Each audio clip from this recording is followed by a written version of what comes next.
Merci, Frère Neville. Merci. Il fait si bon être de retour dans la maison du Seigneur. J'aime toujours revenir au tabernacle. Peu importe où je vais, il y a quelque chose qui fait que j'aime revenir à ce bon vieil endroit. C'est simplement, cela a été ma première église, et c'est la seule dont j'ai été pasteur. Et il fait simplement bon revenir ici, une fois de plus. Et je crois qu'en ce glorieux matin, où le soleil refusera de briller, et où les étoiles retireront leur éclat, je crois que ce jour-là, quelques-uns de ceux qui seront là, qui auront été lavés dans le sang de l'agneau, viendront de ce tabernacle. J'attends ce moment-là. En traversant le bureau à l'instant, j'ai rencontré Sœur Argenbright, qui est là derrière. Il me disait qu'il y a ici des gens qui se trouvaient à la réunion de Kingston, qui séjournaient à ce moment-là. Et je suis si heureux de les avoir ici comme témoignage. Où qu'ils soient, s'ils veulent bien lever la main. Ceux qui étaient à la réunion de Kingston en Jamaïque. Simplement, oui, là-bas derrière. Bien, c'est très bien. Je remarque la carte postale d'Oral. Je suppose que vous avez déjà annoncé ces réunions. Ce n'est qu'hier que j'en ai connu les dates. Je pense que cela commence le 6, n'est-ce pas? Du 6 au 15. Frère Roberts à Louisville. Allez donc l'entendre. Frère Roberts est un de mes amis intimes et un vrai serviteur de Christ. Et je suis sûr que vous apprécierez ses messages, soir après soir. Et tandis qu'il priera pour les malades, je suis sûr que vous verrez Dieu agir, parce qu'il est un grand combattant de la foi. Frère Roberts l'est assurément, et un homme que Dieu utilise puissamment. Et son ministère s'est développé à partir de...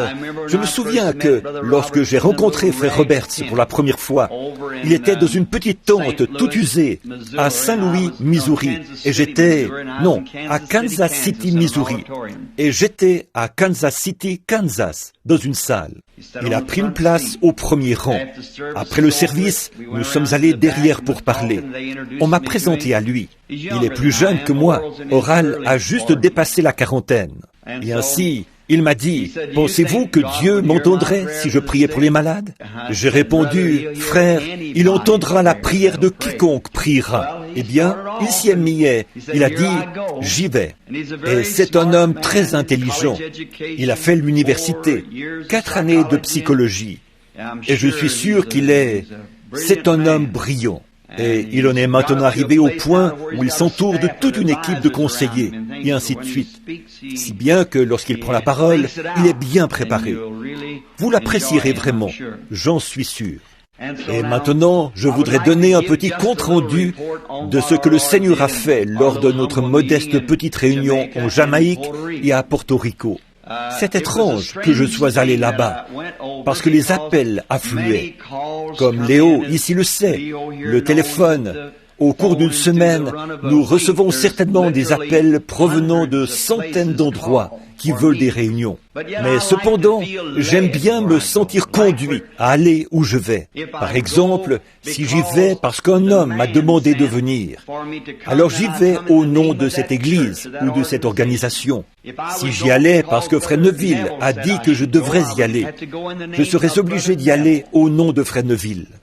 Mais j'aime y aller quand c'est Jésus qui envoie, afin d'aller au nom du Seigneur Jésus, rencontrer les gens. J'étais étendu sur le lit. Je me sentais un peu fatigué. Cette vallée, tôt ou tard, je devrais quitter cette vallée, parce que cela a un effet tellement nocif sur ma gorge, que c'est à peine si je peux le supporter. Je peux m'en aller, puis revenir. Nous rentrions l'autre jour, Léo et moi, et à une distance d'environ 65 kilomètres. Après avoir été dans les marais en Floride, ma gorge était bien dégagée. Mais, à environ 65 km de Louisville, voilà qu'elle s'est obstruée à nouveau. Frère Bankswood devrait être ici quelque part ce matin. L'autre jour, alors que nous revenions de Kingston et de Porto Rico, ma gorge était en parfaite condition là-bas. Je suis descendu de l'avion, elle allait toujours bien. Et avant même d'arriver à Jeffersonville, elle s'est obstruée à nouveau. Voyez-vous, c'est cette vallée. Ce sont des bactéries dans l'air. Ou bien alors, c'est Dieu qui essaye de m'éloigner. Ainsi, je ne comprends pas ça. J'ai prié et je l'ai demandé tant de fois.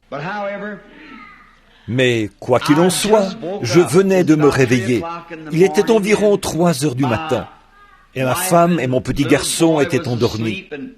Je me suis soulevé sur le côté du lit et j'ai vu un grand nombre de personnes qui s'étaient assemblées dans un vaste endroit. Et j'ai dit à Billy Paul, « Vas-y et donne des cartes de prière à ces gens. » Il a dit, « D'accord, papa. » Quelques minutes plus tard, il est revenu en disant, « On ne peut pas donner de cartes de prière à ces gens. » Il a dit, « Vois-tu cet homme debout ici ?» J'ai dit, « Oui. » Il a dit, « Il était de ce côté-ci. » Et j'ai dit, « Que tous ceux qui désirent une carte de prière lèvent la main. » Et il a ajouté, « Je suis allé pour lui donner une carte de prière. » Il est parti ailleurs. Alors, je l'ai suivi, et il s'est encore déplacé vers un autre endroit. Et maintenant, le voici tout au fond, de ce côté-ci. Il a dit, « Je ne peux même pas donner une seule carte de prière. » J'ai dit, « Eh bien, Billy, tu n'auras pas à distribuer de cartes de prière, parce qu'il y a tellement de place ici que tout le monde pourra... » Vous voyez, les cartes de prière servent à éviter la confusion et permettent de maintenir l'ordre. J'ai dit, « Oh, je peux prendre tous ceux qui sont là, et avec l'espace que j'ai, pas plus, je peux les aligner et prier pour eux un à un. » Et il a dit, « Très bien. » Et il s'est tourné vers la droite et s'est éloigné de moi. Je me suis retourné de ce côté-ci, tandis que lui s'en allait par là, et j'observais. Et j'ai entendu une voix venant du ciel qui disait, « Mais à ce moment, je commencerai à te magnifier. » J'ai regardé, et je n'avais jamais vu une telle foule. Ils accouraient de tous côtés.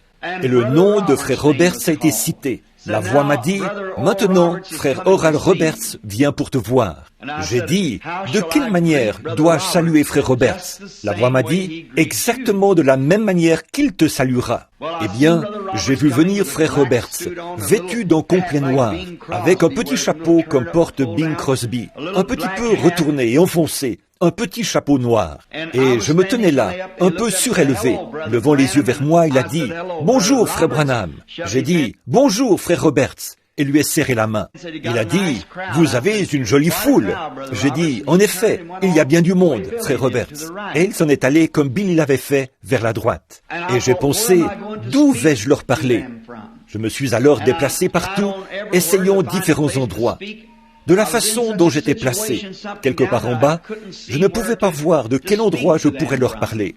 Quelqu'un a dit, « Mais venez par ici. » J'ai dit, « Eh bien, on ne peut guère mieux voir de là. » Et je me suis mis en route pour traverser l'endroit. Et je me suis souvenu de ceci. Et j'ai dit, « Le principal pour moi, c'est de rester humble dans mon cœur, toujours, devant Dieu et devant ses enfants. » Et je suis sorti de la vision. J'ai pensé, qu'est-ce que cela signifie? Cela signifie peut-être que nous allons avoir une telle... Où est-ce? Où cela se produira-t-il? Vous voyez, parfois dans les visions, il ne vous indique pas l'endroit exact. Il parle simplement, et vous, c'est comme une sorte de parabole. Je suis sûr que vous qui lisez la Bible, vous comprenez cela. Ensuite, je suis allé dans la pièce de devant et me suis assis un moment. Il était environ 3h30 ou 4h du matin et le sommeil a commencé à me gagner. Je suis retourné m'allonger et j'ai fait un rêve. C'était un rêve des plus étranges. La plupart d'entre vous connaissent l'un des organisateurs, Jack Moore, frère Jack Moore. Je le connais depuis des années. J'ai eu l'impression que je sortais avec sa fille, une jeune fille d'environ 17 ans, et que je la prenais par la main, lui faisant gravir la colline. La petite Jackie, eh bien, je la connais depuis le temps où elle était un nourrisson. Je la conduisais donc en haut de la colline. J'ai parcouru une distance équivalente à 3 pâtés de maison en gravissant la colline avec cette fille. Et nous sommes arrivés sous un gros arbre. Et elle s'est assise. Et comme beaucoup des jeunes adolescentes d'aujourd'hui, qui portent ces jupes, vous savez, ce genre de jupe ample, elle portait ce genre de jupe. Elle prend donc sa petite jupe, elle l'étale un peu et s'assoit. Et à la façon des jeunes gens, se regardant l'un l'autre, elle joint ses mains comme ceci, elle lève les yeux vers le ciel. Eh bien, Jackie est une petite fille bien charmante, mais elle a une bouche très grande, de très grands yeux, et des cheveux blonds roux. Elle n'est pas très attirante, mais c'est une vraie petite dame. Et je pouvais voir ses grands yeux, alors qu'elle regardait vers le ciel, voir le ciel se refléter dans ses yeux. Eh bien, je m'éloigne environ 1,50 m d'elle. Je me couche sur le côté comme ceci. Je prends un brin de paille, le mets dans ma bouche, et je commence à mâchouiller cette paille. Je me mets à penser, qu'est-ce que je fais ici? Moi, un vieil homme, avec cette jeune fille. Voyons, je suis marié et j'ai des enfants. Ce n'est pas ma place d'être ici avec cette jeune fille. Je décide de me lever, et à ce moment-là, une voix se fait entendre de l'arbre, disant « Ceci sert de signe et a sa raison d'être. » Je me suis alors réveillé et j'ai failli crier. C'était un cauchemar. J'ai pensé, oh, je me demande si cela signifie que je vais rétrograder ou que quelque chose va m'arriver. Je me suis dit, si je cherche à comprendre ça par moi-même, tout n'en sera que plus embrouillé. Je vais donc simplement m'attendre à Dieu. Et j'ai commencé à prier. J'ai dit, Seigneur, ce rêve se rapporte-t-il à la vision que j'ai eue au début de la nuit ou que signifie-t-il? Après avoir attendu pendant un moment, peut-être 1 heure, ma femme s'était déjà levée et avait préparé le déjeuner.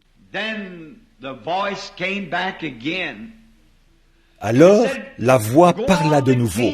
« Va à Kingston et il te sera dit là ce que tu dois faire. » Je suis donc immédiatement allé à Kingston et ils ont su le jeudi après-midi que j'y serais le vendredi. C'est tout ce que nous avons fait comme annonce.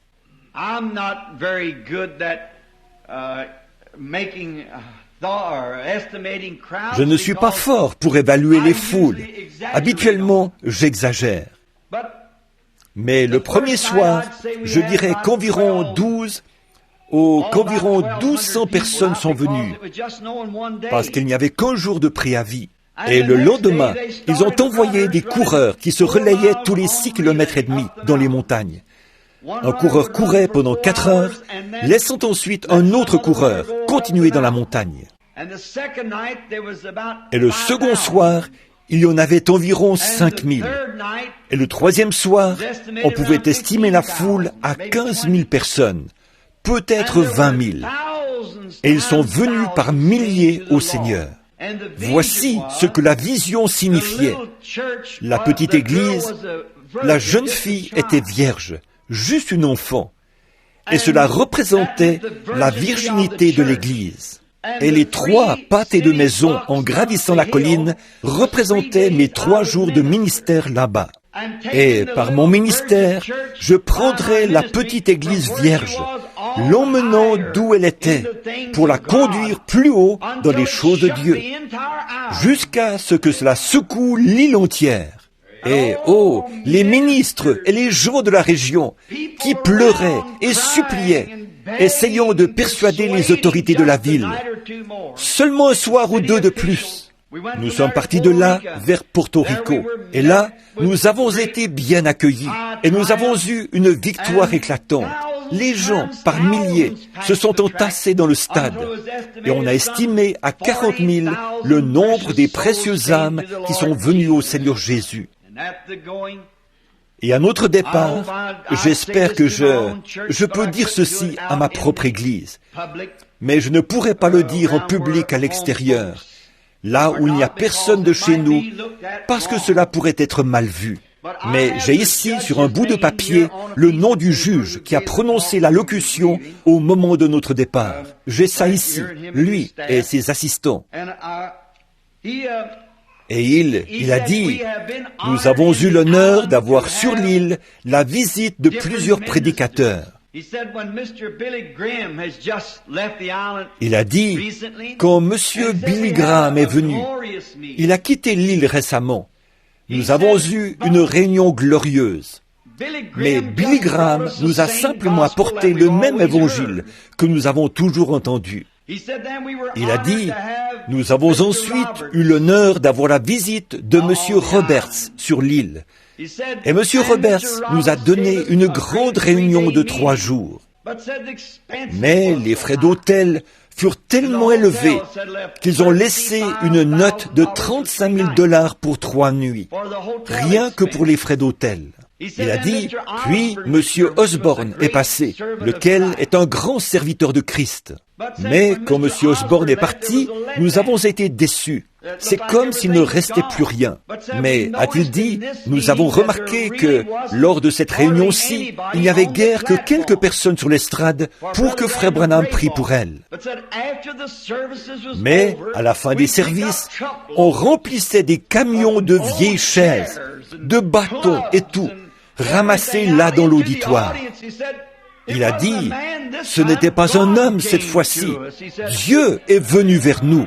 J'ai dit, ne comptez pas sur mes prières, mais vous, là où vous êtes, priez. Imposez-vous les mains les uns aux autres. Ils en amenaient peut-être une douzaine ou 2 sur l'estrade. Et lorsque le discernement descendait, les gens se mettaient simplement à crier. Nous avons logé dans un hôtel de 4e classe et nous avons payé tous nos frais de séjour et de déplacement nous-mêmes. Vous y avez vous-même contribué avec les dîmes que vous m'envoyez. C'est grâce à cela. Et je veux que vous sachiez que dans toutes ces choses, il y a une part qui vous revient. Et dans le grand jour glorieux à venir, Dieu vous récompensera. Voyez-vous, vous n'aviez pas... Si la personne elle-même va accomplir quelque chose, alors, vous voyez, lorsque la personne s'en va, il pense, quelle déception, Dieu nous a quittés. Dieu ne vous quitte pas, il est toujours avec vous. Voyez-vous, vous êtes tout aussi impliqué là-dedans que n'importe qui. Dieu peut utiliser une personne pour un certain ministère, mais cela ne signifie pas que cette personne ait des droits spéciaux sur Dieu. Cela dépend de votre propre foi en Dieu.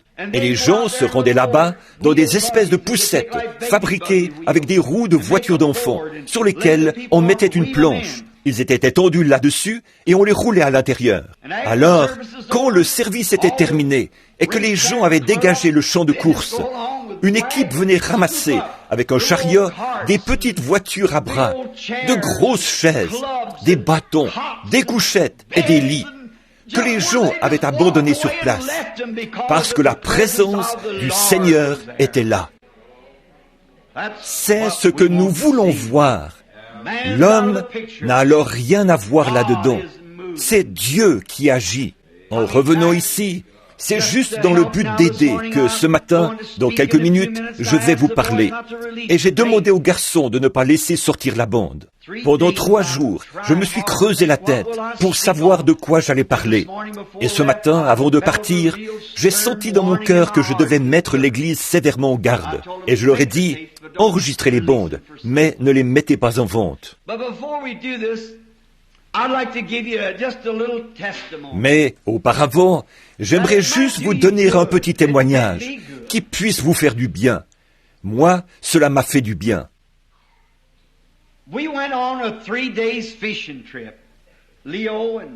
Nous sommes partis 3 jours à la pêche, Léo, Jean et moi, avec mon fils Billy Paul et sa femme, chez un ami de Géorgie qui vient ici au tabernacle.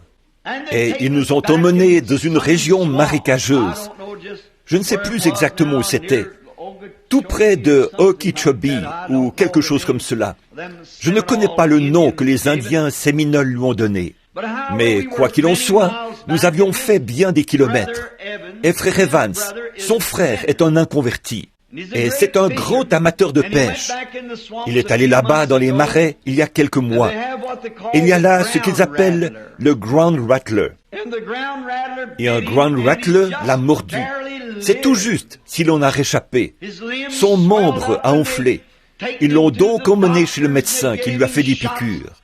La morsure de ces serpents est mortelle. Et il y a aussi dans cette région-là beaucoup de cottonmouths moccasins, et des alligators qui font jusqu'à 6,50 m de long. Et pendant que nous étions là-bas à pêcher, j'avais attrapé une très grosse perche. Oh, c'était une vraie journée de détente. Et elle était si grosse que je n'arrivais pas à la sortir de l'eau. Elle a simplement redressé l'hameçon et a poursuivi son chemin. Elle a réussi à se dégager. Et nous avions attrapé beaucoup de perches, environ 68 kilos de grosses perches, quelques-unes pesant de 2 kilos à 3 ou 3 kilos et demi. Et j'ai pris cette grande-là, elle s'est échappée. J'ai lancé à nouveau ma ligne, et j'en ai attrapé une autre d'environ 2,5 ou 3 kilos. Et j'avais une longue canne à pêche qu'il fallait tenir au-dessus des feuilles de nénuphar. Et frère Evans avait été tout mouillé à force de patauger dans l'eau, parce que ce ne sont que des marécages. Il avait ôté ses chaussures et remonté les bords de son pantalon. Et il était assis dans un petit endroit sec pour faire sécher ses vêtements. Et il a vu ce grand poisson qui barbotait dans les broussailles, et moi qui pataugeais dans sa direction. Il a dit: « Attendez un peu, frère Branham, je vous le ramène. » Et il y était allé en courant. J'avais remonté le poisson. Il devait être à peu près mort, étendu là au milieu des nénuphars. Il a donc couru le ramasser. Et voici qu'il laisse échapper un cri aigu et revient aussitôt. Un serpent à sonnette l'avait mordu. Nous avons examiné cela. On pouvait voir les marques de crochets sur son pied, là où le serpent à sonnette l'avait mordu. Cela lui faisait tellement mal qu'il en avait les larmes aux yeux. Il a dit qu'il se sentait comme si ses os étaient en train de se paralyser. Et nous étions là, à de nombreux kilomètres, enfoncés dans les marais. Vu sa taille, il aurait été lourd à transporter. Et lorsqu'un serpent vous mord, en quelques minutes, vous devenez tellement malade que vous êtes déjà presque mort. Et Léo était là, et quelque chose m'est venu à l'esprit. Tu es toujours Dieu. Et pendant qu'il se tenait le pied et le serrait à l'endroit où le serpent à sonnette, avec ses crochets, lui avait fait ses 2 gros trous, je lui ai imposé les mains à cet endroit et j'ai dit: « Seigneur, il est écrit dans ta parole, ils marcheront sur la tête des serpents et des scorpions, et rien ne pourra leur nuire. » Et à l'instant même, toute douleur a quitté son pied. Il a mis sa chaussure et a pêché toute la journée. Ce soir-là, en rentrant, il a raconté la chose. Et on lui a dit: « Vous feriez mieux d'aller voir un médecin. » Il a répondu: « Si Dieu m'a protégé jusqu'ici, il prendra soin de moi pour le restant du chemin. » Nous avons pêché 3 jours sans qu'il y ait de suite fâcheuse. Dieu est toujours Dieu. Il tient chaque promesse. Et dans tout mon ministère, c'est la première fois que je vois Dieu intervenir pour une morsure de serpent. Parce que c'était la première occasion que j'avais de prier pour quelqu'un qui était mordu par un serpent. Cela vous montre simplement qu'il tient toutes ses promesses et que ses paroles sont bonnes et vraies. Amen. N'oubliez pas les services de ce soir et de mercredi prochain, et priez pour quelqu'un qui a vraiment besoin de prière, moi. Et rappelez-vous d'aller à la réunion de frère Roberts quand il viendra en ville, et apportez-lui les salutations du tabernacle. Avant de lire les Écritures, j'aimerais que nous nous levions une minute.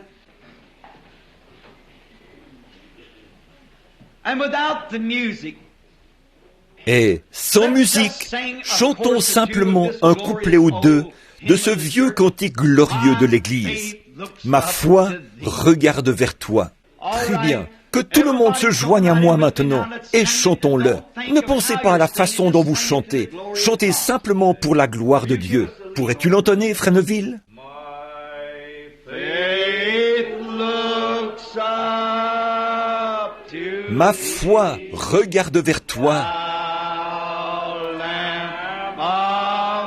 Toi, agneau du calvaire.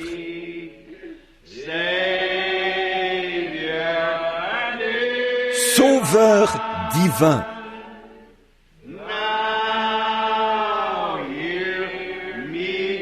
Écoute maintenant ma prière.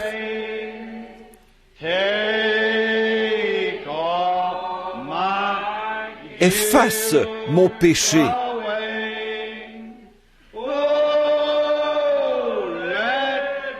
Oh, que dès aujourd'hui,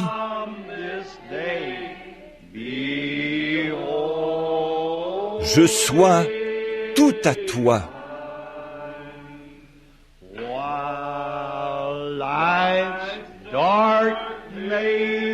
Comme je marche dans le sombre labyrinthe de la vie, et que les chagrins autour de moi se multiplient. Toi, sois mon guide.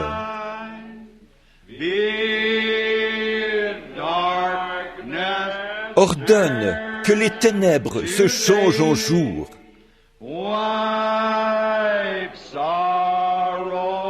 Essuie les larmes de tristesse.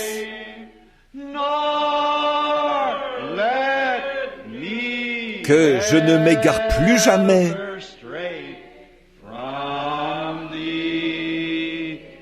loin de toi. Avec nos têtes inclinées, j'aimerais lire dans les écrits sacrés de la Bible, Matthieu, chapitre 7, versets 13 et 14. Puisse le Seigneur ajouter ses riches bénédictions, tandis que nous lirons cela.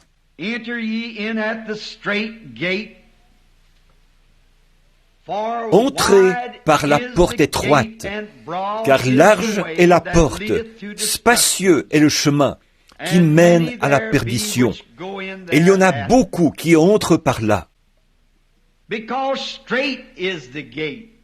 Mais étroite est la porte, resserrez le chemin qui mène à la vie, et il y en a peu qui les trouvent. Prions. Ô Dieu, toi qui as ramené le Seigneur Jésus de la mort et du tombeau, et qui l'a offert comme sacrifice vivant pour nous ce matin, nous te consacrons humblement nos vies à nouveau, songeant combien tu t'es soucié de nous. Lorsque nous étions encore des pécheurs, morts par le péché et par nos transgressions, tu as envoyé ton Fils unique dans une chair semblable à celle du péché, pour servir de propitiation pour nos péchés, afin que l'innocent, souffrant pour les coupables, puisse nous réconcilier et nous ramener dans la communion avec toi. God, if there is sin in our midst this morning, et, ô Dieu, s'il y a du péché au milieu de nous ce matin, quelque chose qui puisse empêcher le Saint-Esprit d'apporter le message de Dieu à chacun de nos cœurs, nous te prions humblement, Seigneur, de nous pardonner nos transgressions. Purifie-nous par le sang du Seigneur Jésus. Nous savons en nous-mêmes que nous ne sommes rien, et nous confessons que nous ne sommes rien. Mais toi, tu es saint, tu es véritable, tu es justice, tu es la source même de la miséricorde. Et aujourd'hui, nous y venons humblement en rampant, comme des âmes pénitentes.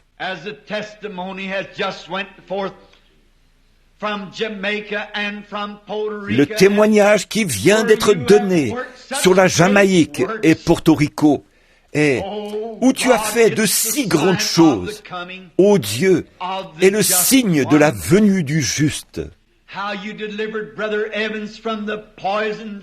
Comme tu as délivré frère Evans des crochets à venin de ce serpent, parce qu'il l'était en croyant, et que tes paroles sont toujours vraies. Maintenant, Seigneur, délivre-nous ce matin des crochets de la mort avec lesquels l'ennemi nous a mordus et empoisonnés. Laisse ton baume de guérison, Seigneur, saturer nos esprits ce matin et nous purifier de toute iniquité.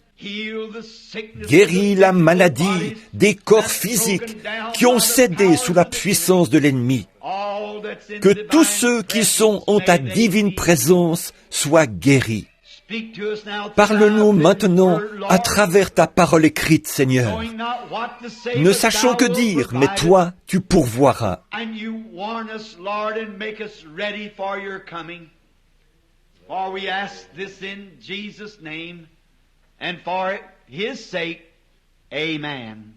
Et mets-nous en garde, Seigneur, et prépare-nous pour ta venue, car nous le demandons au nom de Jésus et par amour pour lui. Amen. Je prends toujours un peu de retard pour avoir attendu comme maintenant. Il me semble pourtant que ceux qui ont participé à l'école du dimanche sont sortis. Mais il y a quelque chose qui se passe lorsque je reviens à la maison. J'ai toujours l'impression que j'ai beaucoup de temps. Vous savez, nous sommes toujours trop pressés. Nous allons donc simplement croire Dieu. Our Lord was giving this stern warning to the people of His generation. Notre Seigneur donnait cet avertissement sévère aux gens de sa génération, des gens très religieux. And He said, "Straight is the gate." Il leur a dit, « Étroite est la porte, et resserrez le chemin qui mène à la vie, et il y en aura peu qui l'y trouveront. » Maintenant, ce n'était pas qu'ils n'étaient pas religieux, ils étaient très religieux. Et parce qu'ils avaient mis leur confiance dans l'Église et dans certains credos et dénominations, et qu'ils avaient cru, jusqu'à un certain point, en Dieu, ils pensaient que tout allait bien. Mais il était en train de leur dire qu'il y en aurait peu qui entreraient. Et je me demande ce matin si je ne pourrais pas comparer cette génération-là à celle-ci. Voyez-vous, c'était à la fin de la dispensation des Juifs, et il faisait allusion à différentes choses et à différentes fins de dispensation.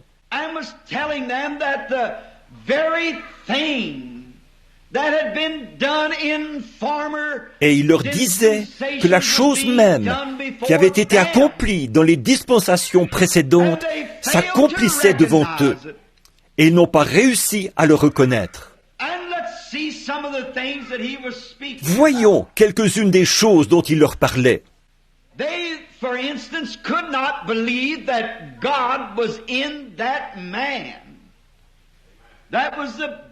Ils ne pouvaient pas, par exemple, croire que Dieu était dans cet homme-là.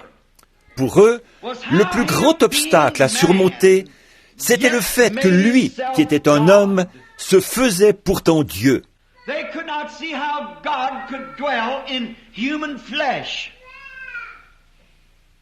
Ils ne pouvaient pas voir comment Dieu pouvait habiter dans la chair humaine. Et dans tous les âges, de tout temps, Dieu a toujours habité dans l'homme.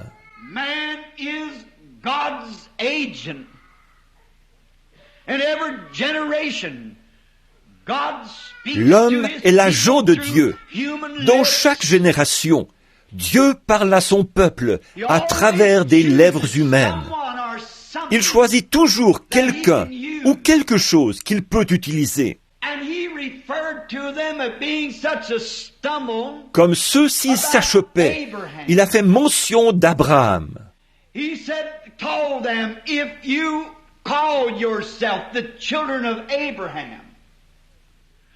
leur a dit, « Vous prétendez être les enfants d'Abraham, mais Abraham, votre père, a vu mon jour, et il s'est réjoui. Abraham, le prophète.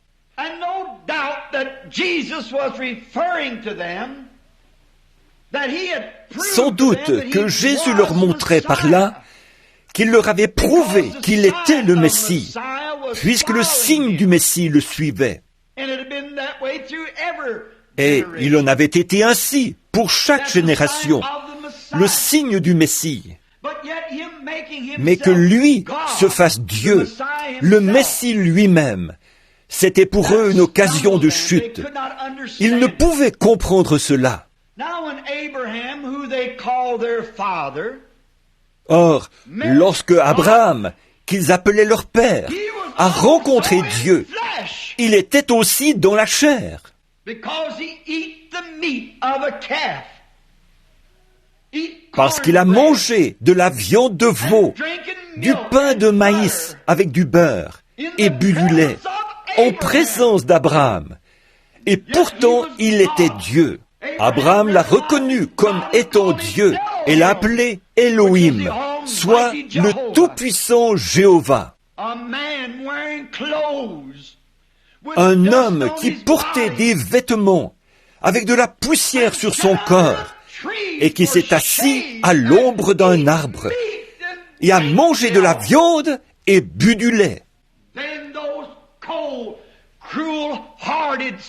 Et puis, ces Juifs-là, froids, au cœur cruel, égoïstes, propres, justes, ne pouvaient croire qu'il fût le Fils de Dieu. Et ils appelaient Abraham leur père.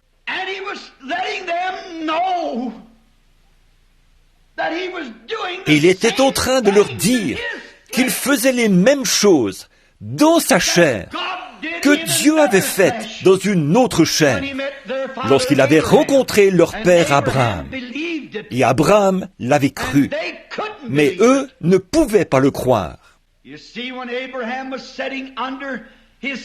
Vous voyez, lorsque Abraham était assis sous sa tente, parce qu'il avait fait un choix, et ce choix est placé devant chaque personne qui est née dans ce monde. L'arbre du bien et du mal est placé devant chaque personne. Et lorsque Lot, son neveu, que leurs bergers ont commencé à se disputer les terres, Abraham, étant un homme juste, leur dit « Qu'il n'y ait pas de dispute entre nous, choisis simplement ton chemin. » Chaque croyant, à un moment donné dans sa vie, est confronté à un tel choix. Et ce choix est devant vous ce matin, et il est devant moi. Lot ne pensait pas qu'il rétrograderait, mais il s'est mis à regarder en direction de Sodome, où les choses étaient faciles. Et bien des fois, nous regardons au chemin facile.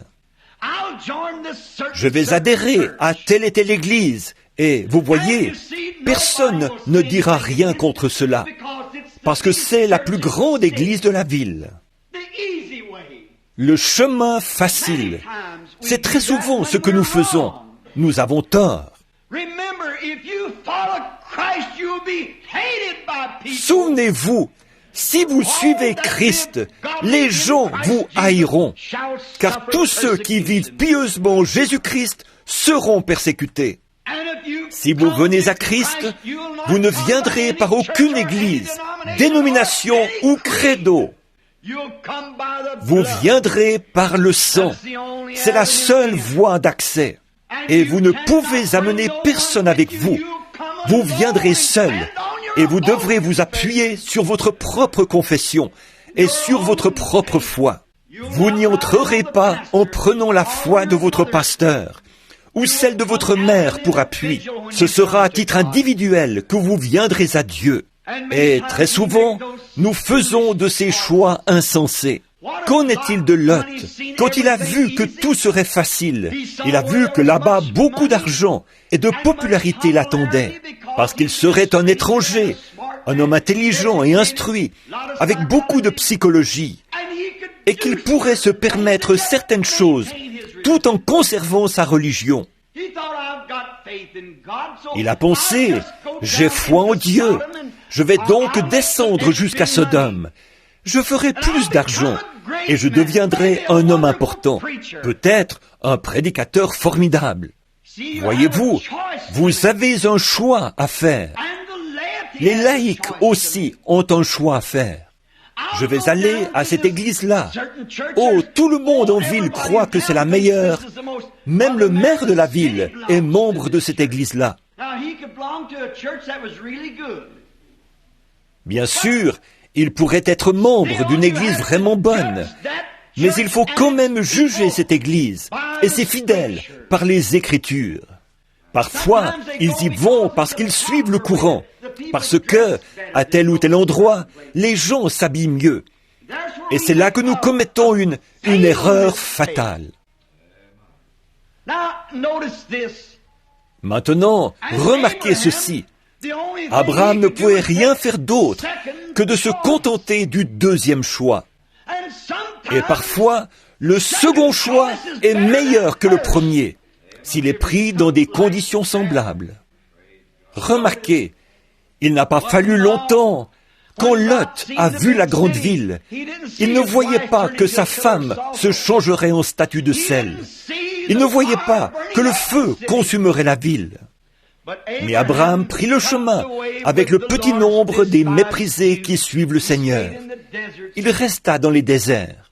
Et puis, que se serait-il passé si Sarah avait dit « Maintenant, souvenez-vous, Sarah était la plus jolie femme de tout le pays. Aucune femme n'était aussi belle que Sarah. Tous ceux qui la voyaient en tombaient amoureux. Combien il aurait été facile pour Sarah de faire ce genre de choix. Mais elle a choisi de rester avec Abraham. Oh, femmes, ne laissez pas le diable vous aveugler, être populaire et faire partie de ceci et cela. Restez avec Christ, car l'heure est proche. De grandes destructions attendent ce pays, pire qu'à Sodome et Gomorrhe. Sodome et Gomorrhe, ce n'est rien à côté de cela. Abraham a donc pris le chemin que lui avait indiqué Dieu. Et comme il se trouvait dans la partie maigre du pays, il n'y a pas du tout trouvé la prospérité. Mais cependant, il savait une chose. Il servait Dieu et il croyait Dieu. Ainsi, un jour, 3 hommes sont venus. Ils étaient couverts de poussière et fatigués. Et Abraham a eu pitié d'eux. Il a dit, « Venez donc vous asseoir un moment sous le chêne. » Et pendant qu'il était là à leur parler, il a reconnu par leur façon de parler qu'ils n'étaient pas des hommes ordinaires. Ils étaient différents. Abraham est allé tuer un veau et l'a fait apprêter. Et il a demandé à Sarah de faire du pain et de se préparer à leur donner à manger. Souvenez-vous, 2 d'entre eux étaient des anges dans la chair humaine. Et l'un d'eux était Dieu lui-même. Et celui qui était Dieu tournait le dos à la tente. Et Sarah est restée dans la tente. J'aime voir une femme qui reste ainsi à sa place, non pas toujours en train d'aller dire à son mari quoi faire chaque fois que quelqu'un se présente.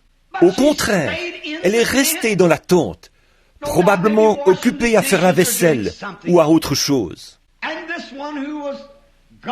Et celui qui était Dieu regardait constamment du côté de Sodome, et il leur a dit ce qu'il allait faire. Et 2 anges sont allés là-bas prêcher l'Évangile, mais l'un d'eux est resté en arrière. C'était celui qui était Dieu. Et il a dit, « Je ne vais pas cacher à Abraham les choses que je tiens secrètes, parce qu'il sera héritier du monde. » Oh, nous avons le droit ce matin, Église, de connaître les secrets de la venue du Seigneur.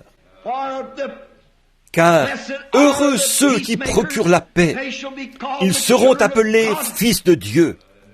Heureux ceux qui ont faim et soif, ils seront rassasiés. Heureux ceux qui ont le cœur pur, car ils verront Dieu. Heureux les débonnaires, car ils hériteront la terre. Si donc l'Église du Dieu vivant doit hériter la terre, rien ne lui est caché. Tout ce que le Père m'a dit, je vous l'ai dit, a déclaré Jésus. Et ils n'arrivaient pas à le croire.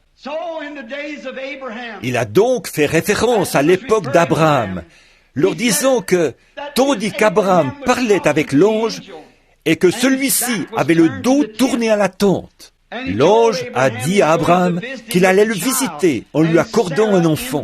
Et Sarah, dans la tente, a ri. Et il a dit, pourquoi Sarah a-t-elle ri? Qu'était-il en train de montrer?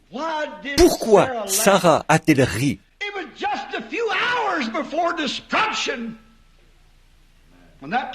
Cela s'est produit juste quelques heures avant la destruction. C'est juste avant la destruction, avant que le feu descende du ciel et brûle la ville, que ce signe a été accompli. Et Jésus a dit, vous êtes dans l'erreur. Aux grands docteurs en théologie, à une nation religieuse, composée littéralement de millions de croyants, il a dit, vous êtes dans l'erreur, parce que vous ne connaissez ni les Écritures, ni la puissance de Dieu. À une génération comme celle-là, formée d'hommes qui avaient reçu une solide formation, des érudits ayant grandi dans l'Église. Lorsqu'un enfant naissait, il était la propriété de l'Église. Vous deviez être un Israélite. 8 jours après la naissance, c'était la circoncision, et vous étiez Israélite dès le départ. Et le sacerdoce appartenait aux Lévites, qui avaient été formés pendant des centaines d'années dans les Écritures. Cependant, Jésus a dit, vous êtes dans l'erreur, parce que vous ne connaissez pas les Écritures. Ils les connaissaient d'après leur propre livre d'études. Ils les connaissaient d'après leur catéchisme, d'après leur propre théologie.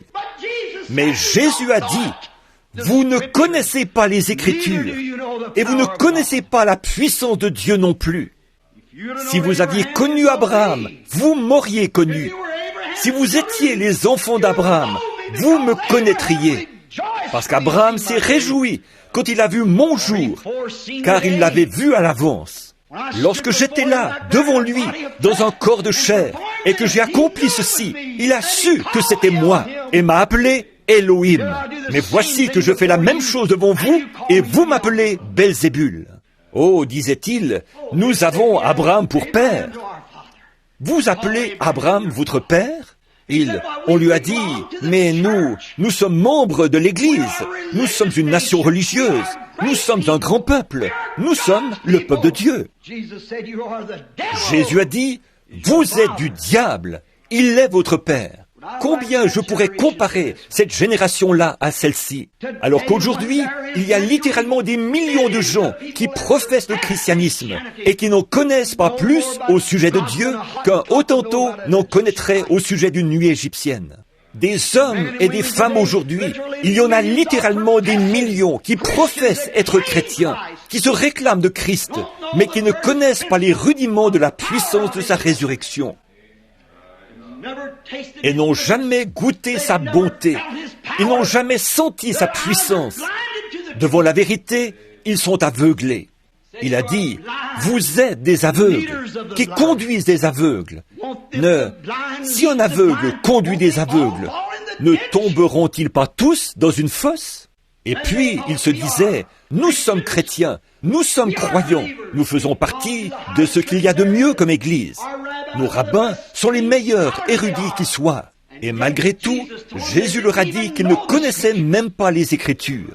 Voyez-vous comment Dieu a caché cela aux yeux des sages et des intelligents et l'a révélé aux enfants, lesquels sont disposés à apprendre?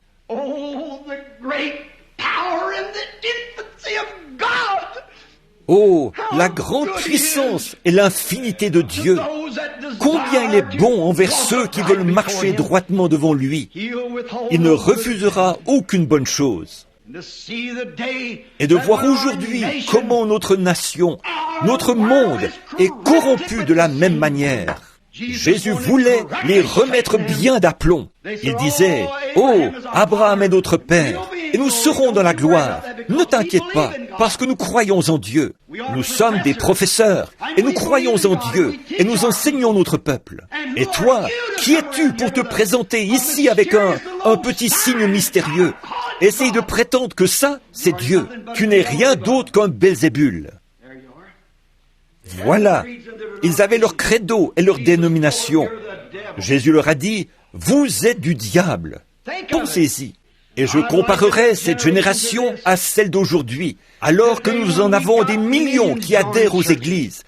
Nous en avons des dizaines de milliers, et Dieu descend pour vivre à nouveau dans son église, et pour faire les mêmes choses qu'il a faites à ce moment-là, démontrant ainsi qu'il est le même, hier, aujourd'hui et pour toujours. Et les gens s'en détournent constamment. Certains pour être populaires, d'autres pour ne pas avoir à faire de choix. Pourtant, c'est impérieux. Vous devez faire un choix. Vous ne pouvez pas rester neutre. Vous devez dire oui ou non. Vous ne pourrez pas repasser cette porte en étant la même personne que vous étiez en entrant. Impossible. Vous avez un choix à faire. Faites-le pour Christ ce matin. Ils s'imaginaient que tout ce qui faisait partie de l'Église serait sauvé. Jésus a dit, « Étroite est la porte, resserrez le chemin, et il n'y en aura que peu qui les trouveront. » Laissez-moi vous mettre en garde ce matin, Église. Faites attention. Cela prend du temps aujourd'hui, au milieu de cette génération de propres justes et de vaniteux, pleine d'hypocrisie dans laquelle nous vivons.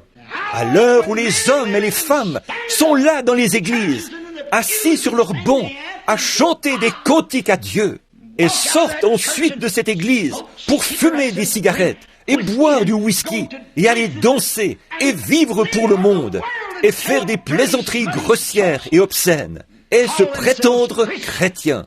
Lorsque des hommes et des femmes peuvent repartir de la chair, ou de l'église, et du lieu où se trouve la puissance de la résurrection, où ce même signe messianique se manifeste parmi eux, sans être devenus de nouvelles créatures en Christ, il y a quelque chose qui ne va pas. Les journaux ont beau le diffuser, d'une côte à l'autre, de long en large, depuis les régions glaciales du nord jusqu'aux jungles tropicales du sud.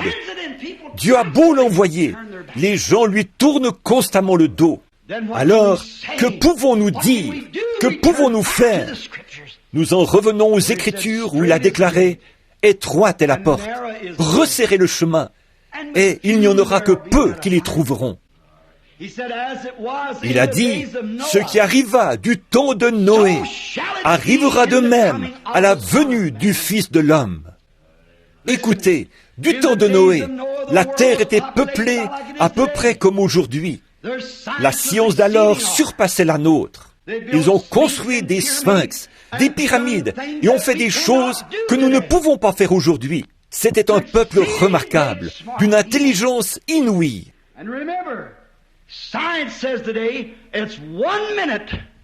Et souvenez-vous, la science déclare aujourd'hui, il est minuit moins une. Il reste 1 minute avant que l'horloge frappe l'heure fatidique. Il est plus tard que nous le pensons. J'ai confiance que le Saint-Esprit fera pénétrer ceci profondément dans le cœur de chaque croyant. C'est comme du temps de Noé. Combien ont été sauvés du temps de Noé sur cette génération? 8. 8 sur bien des millions. Il a dit, il en sera de même à la venue du Fils de l'homme. Et comme il en était du temps de Sodome, il en sera de même à la venue du Fils de l'homme. Sur ces dizaines de milliers, 3 ont été sauvés. Vous me direz, mais alors, prédicateur, qu'en est-il de tous ces milliers qui viendront avec lui? Oh là, frère, il a fallu bien des générations pour les rassembler. Je serais surpris qu'il en sorte une douzaine de cette génération-ci. Étroite est la porte, et resserrez le chemin, et il n'y en aura que peu qui les trouveront. Oh, je sais ce que disent les églises. Si vous inscrivez votre nom sur le registre et devenez membre, vous êtes tranquille. Il n'y a rien de tel dans les Écritures. Si tout ce qui a son nom sur le registre d'une église, il y en aura des milliards de milliards de milliards. Tout entrera.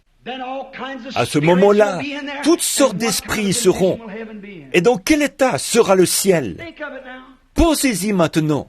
Quelqu'un pourrait me dire, mais une minute, frère Branham, un tel et un tel, je les ai entendus parler en langue, je sais qu'ils y parviendront. Cela ne veut pas du tout dire qu'ils y parviendront.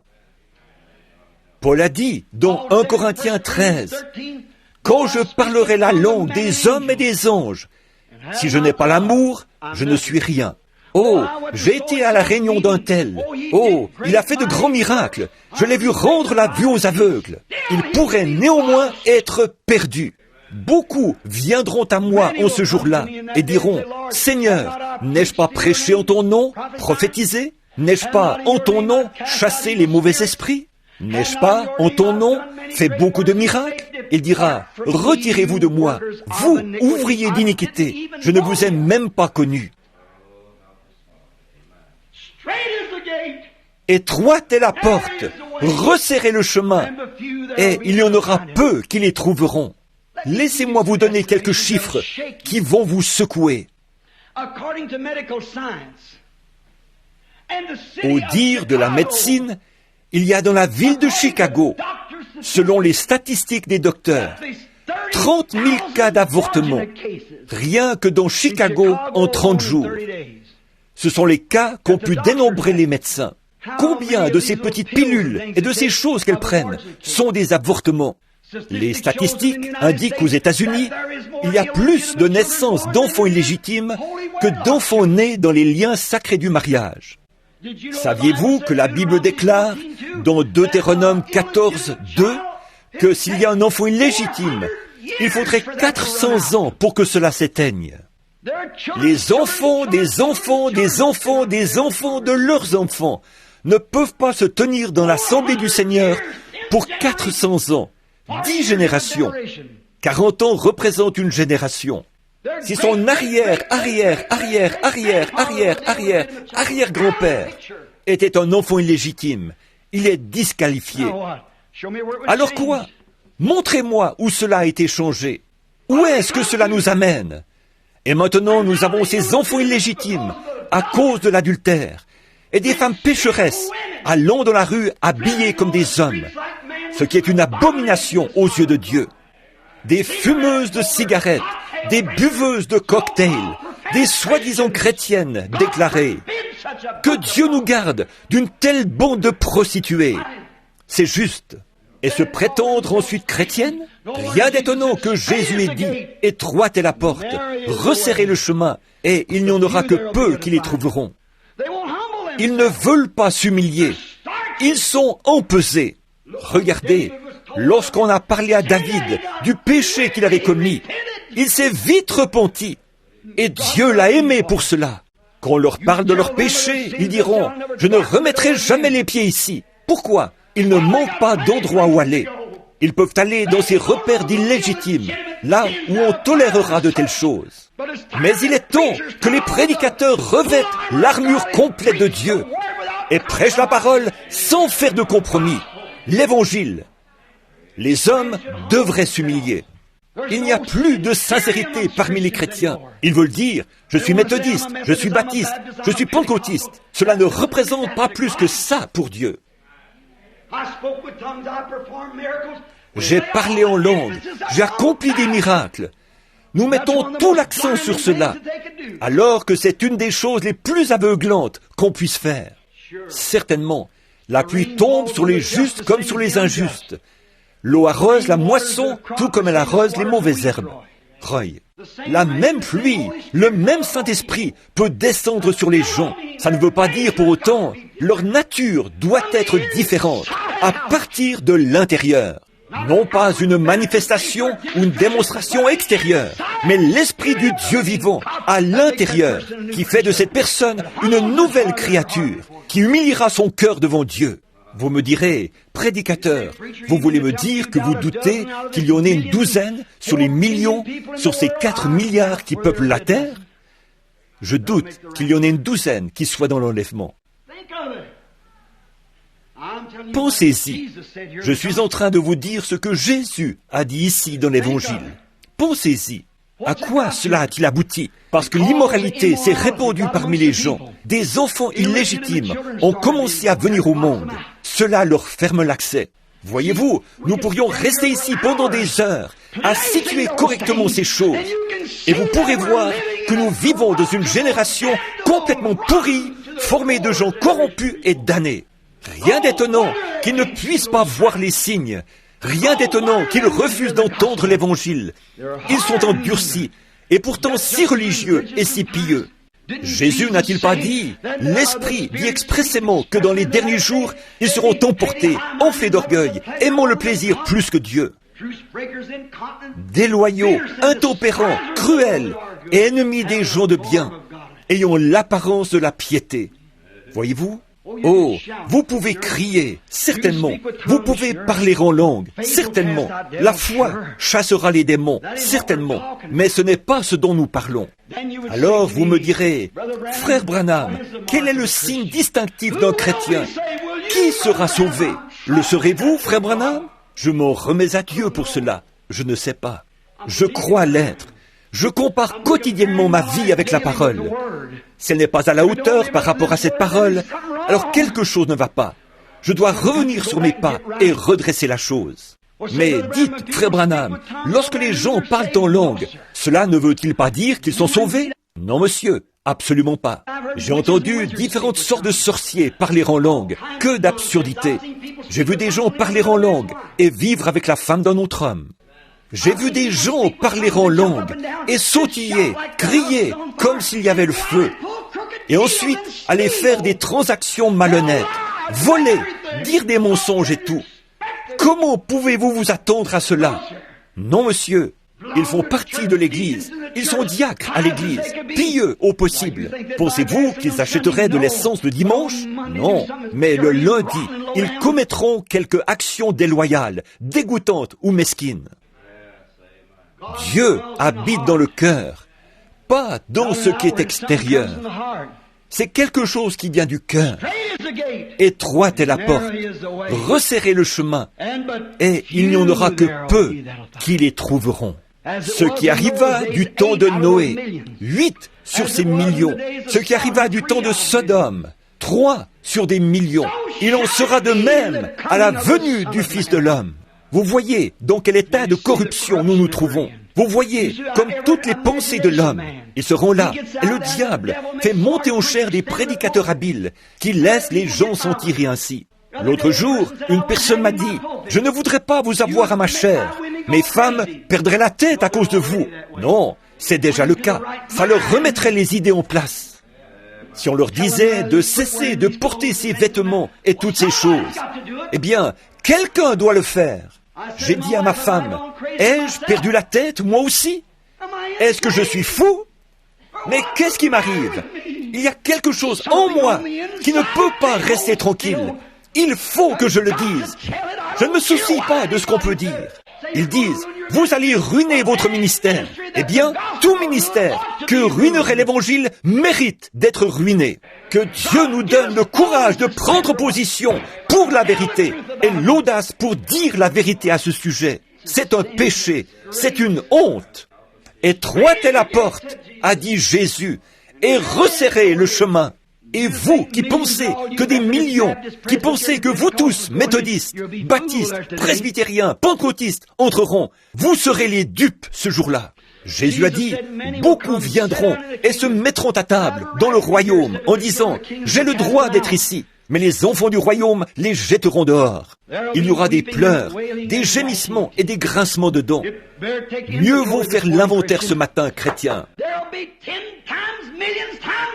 Il y aura des dizaines de millions de milliards de chrétiens déclarés, faisant preuve de loyauté, qui manqueront la porte. Jésus l'a dit. Combien entreront? Je ne sais pas combien. La seule chose à faire, c'est de dire, « Oh Dieu, permets que je sois l'un d'entre eux. » C'est cela. Il est le juge. Permets que j'en sois. Vous me direz, frère Branham, comment donc peut-on reconnaître un chrétien? Je ne sais pas, mais laissez-moi vous dire ce que dit l'Écriture. Certainement que ce qu'elle dit, vous le croyez. Lorsque le Saint-Esprit a été envoyé sur la terre, Dieu a parlé par le Saint-Esprit. Il a envoyé un ange, premièrement. Et il a dit, passe dans la ville, parmi le peuple, et fais une marque sur le front de ceux qui soupirent et qui gémissent à cause des abominations, ceux qui cherchent à corriger ces choses. Qu'est-ce qu'une abomination? Une femme qui met un vêtement d'homme. Cela donne à Dieu envie de vomir. Vous est-il déjà arrivé de vous trouver en présence de quelque chose d'abominable? Combien cela peut donner envie de vomir? C'est insupportable. Une femme qui met un vêtement d'homme produit cet effet-là sur Dieu. Vous aurez beau faire partie de la chorale, vous aurez beau prier tous les jours, crier tous les jours, ou bien vivre pour Dieu tous les jours. Vous êtes condamné dans la présence de Dieu. C'est exactement ce que dit l'Écriture. Une abomination. Et ceux qui les encouragent à cela auront leur part avec eux. Que Dieu nous donne la grâce de nous élever contre de telles choses. Même si vous êtes forcés de faire cavalier seul, tenez ferme avec la parole de Dieu dans votre main. Elle ne faillira jamais. Maintenant, nous en sommes arrivés à un jour où là-bas, de l'abomination parmi les gens, et l'ange est à nouveau sorti pour sceller. Trouvez-moi une personne à Jeffersonville, si vous voulez savoir qui va y parvenir. Trouvez-moi une personne dans notre ville qui soupire et qui gémit, constamment tourmentée et lasse, priant à cause des abominations qui sont commises dans la ville. Pouvez-vous lever la main et désigner une personne? Alors prenez ce passage de l'Écriture, étroite est la porte, et resserrez le chemin qui mène à la vie, et il y en aura peu qui les trouveront. C'étaient les seuls qui devaient être scellés. Oh, je peux vous en montrer des tas qui vont à l'église. Je peux vous en montrer des tas qui font partie de la chorale. Je peux vous en montrer des tas qui enseignent à l'école du dimanche. Je peux vous en montrer des tas qui sont à la tête de grandes sociétés. Je peux vous en montrer des tas qui crient, des tas qui parlent en langue, des tas qui travaillent pour l'évangile. Mais montrez-moi un qui, du fond de son cœur, est si préoccupé par les péchés du monde. Montrez-moi un prédicateur aujourd'hui qui peut prendre position et condamner ces dénominations. Montrez-moi un prédicateur qui appellera les choses par leur nom et condamnera ces dénominations. S'il s'avisait de faire une chose pareille, il serait jeté dehors. Et c'est son gagne-pain. Rien d'étonnant que Billy Graham ait dit à Jack Moore qu'il ne pouvait pas comprendre que mes réunions tiennent le coup. Il a dit, il n'est pas baptiste, pas plus qu'il n'est méthodiste ou pentecôtiste. Et ils sont tous contre lui. C'est sûr, je ne dis pas cela. C'est la raison pour laquelle j'ai dit que je ne pouvais pas le dire en public. Mais je le dis à ma propre église. J'ai des luttes. C'est l'heure du test pour moi. Ils disent, si vous voulez venir, c'est d'accord. Mais ne dites surtout pas un mot au sujet de cela. Vous feriez aussi bien de ne pas gaspiller votre salive. Je prêcherai ce que Dieu a dit de prêcher. Absolument. L'un de ces 8 se trouvera bien quelque part. L'un d'eux sera quelque part. Ce jour-là, je ne veux pas être reconnu coupable d'avoir dit que j'avais fait des compromis à cause d'un credo, d'une doctrine d'église ou d'une dénomination quelconque. J'ai prêché la vérité. Ils disent, comment se fait-il que votre ministère, frère Branham, il semble être si grand? Comment se fait-il qu'il ne s'étend pas comme celui de ces autres hommes? En voilà précisément la raison. Tout à fait. Je me rends dans les villes. Pensez-vous que les assemblées de Dieu voudraient coopérer avec moi? Pas avec ce que je crois, en tout cas. L'une d'elles, à la rigueur, de temps en temps. Pensez-vous que les méthodistes le feraient? Essayez pour voir. Soyez mon manager pour une semaine. Si vous y entrez, ce sera au nom de Jésus. Parfaitement. Oh, bien sûr, ils vous font venir. Oh oui, mais ils vous font venir à un endroit quelque part, s'arrangeant pour ne pas s'afficher en aucune manière avec vous. Et puis, quand vous partez, ils disent, « Oh, mais frère Branham est un peu détraqué, vous savez, un tout petit peu. Si je suis détraqué, alors la Bible aussi est détraquée dans ses enseignements. C'est pourtant ce que dit la Bible. Oui, monsieur, regardez bien. Jésus a dit, « Pourquoi m'appelez-vous Belzébul » Vous avez cru en Salomon, en son signe de discernement. Vous avez cru en son jour. La reine du Midi est venue des extrémités de la terre pour voir ce don. Et lorsqu'elle a vu, elle y a cru. Et vous, vous restez là à le regarder tous les jours et vous n'y croyez pas. Ses propres frères ne le croyaient pas. Il a dit, montez, vous, à la fête. Pour moi, je n'y monte pas pour le moment. Il y est monté par un autre chemin, parce que ses propres frères ne le croyaient pas. C'est exact. Étroite est la porte, et resserrez le chemin, et il n'y en aura que peu qui l'y trouveront. Quant aux disciples, à l'heure de la confrontation, où étaient-ils? Une femme et un homme sont restés près de lui à la croix. Jean et Marie. Tous les autres étaient partis. Ceci est une confrontation. Le temps est arrivé. C'est le moment où Dieu fait des choses. C'est le moment où le Messie est sur la terre. C'est le moment où la puissance de Dieu agit dans son peuple. Et on les traite d'exaltés, de fous, d'aliénés et de choses semblables. Mais l'heure a sonné. Il y aura certainement de grandes désillusions au jugement. Oh, le contrebandier d'alcool, lui, il sait où il se retrouvera au jugement. Le coureur de taverne le sait aussi. La prostituée aussi sait où elle se retrouvera. Également, celui qui joue à l'argent sait où il se retrouvera. L'ivrogne aussi sait où il se retrouvera. Il ne sera pas désappointé. Mais ceux qui seront désappointés, ce sont ceux qui pensaient avoir raison. Quelle désillusion ce sera. Une fois arrivés là, ils diront, bien sûr, nous avons chassé des démons en ton nom. Nous sommes prédicateurs. Nous faisons partie de telle église. Nous avons fait de grands miracles. Oh, nous avons prêché.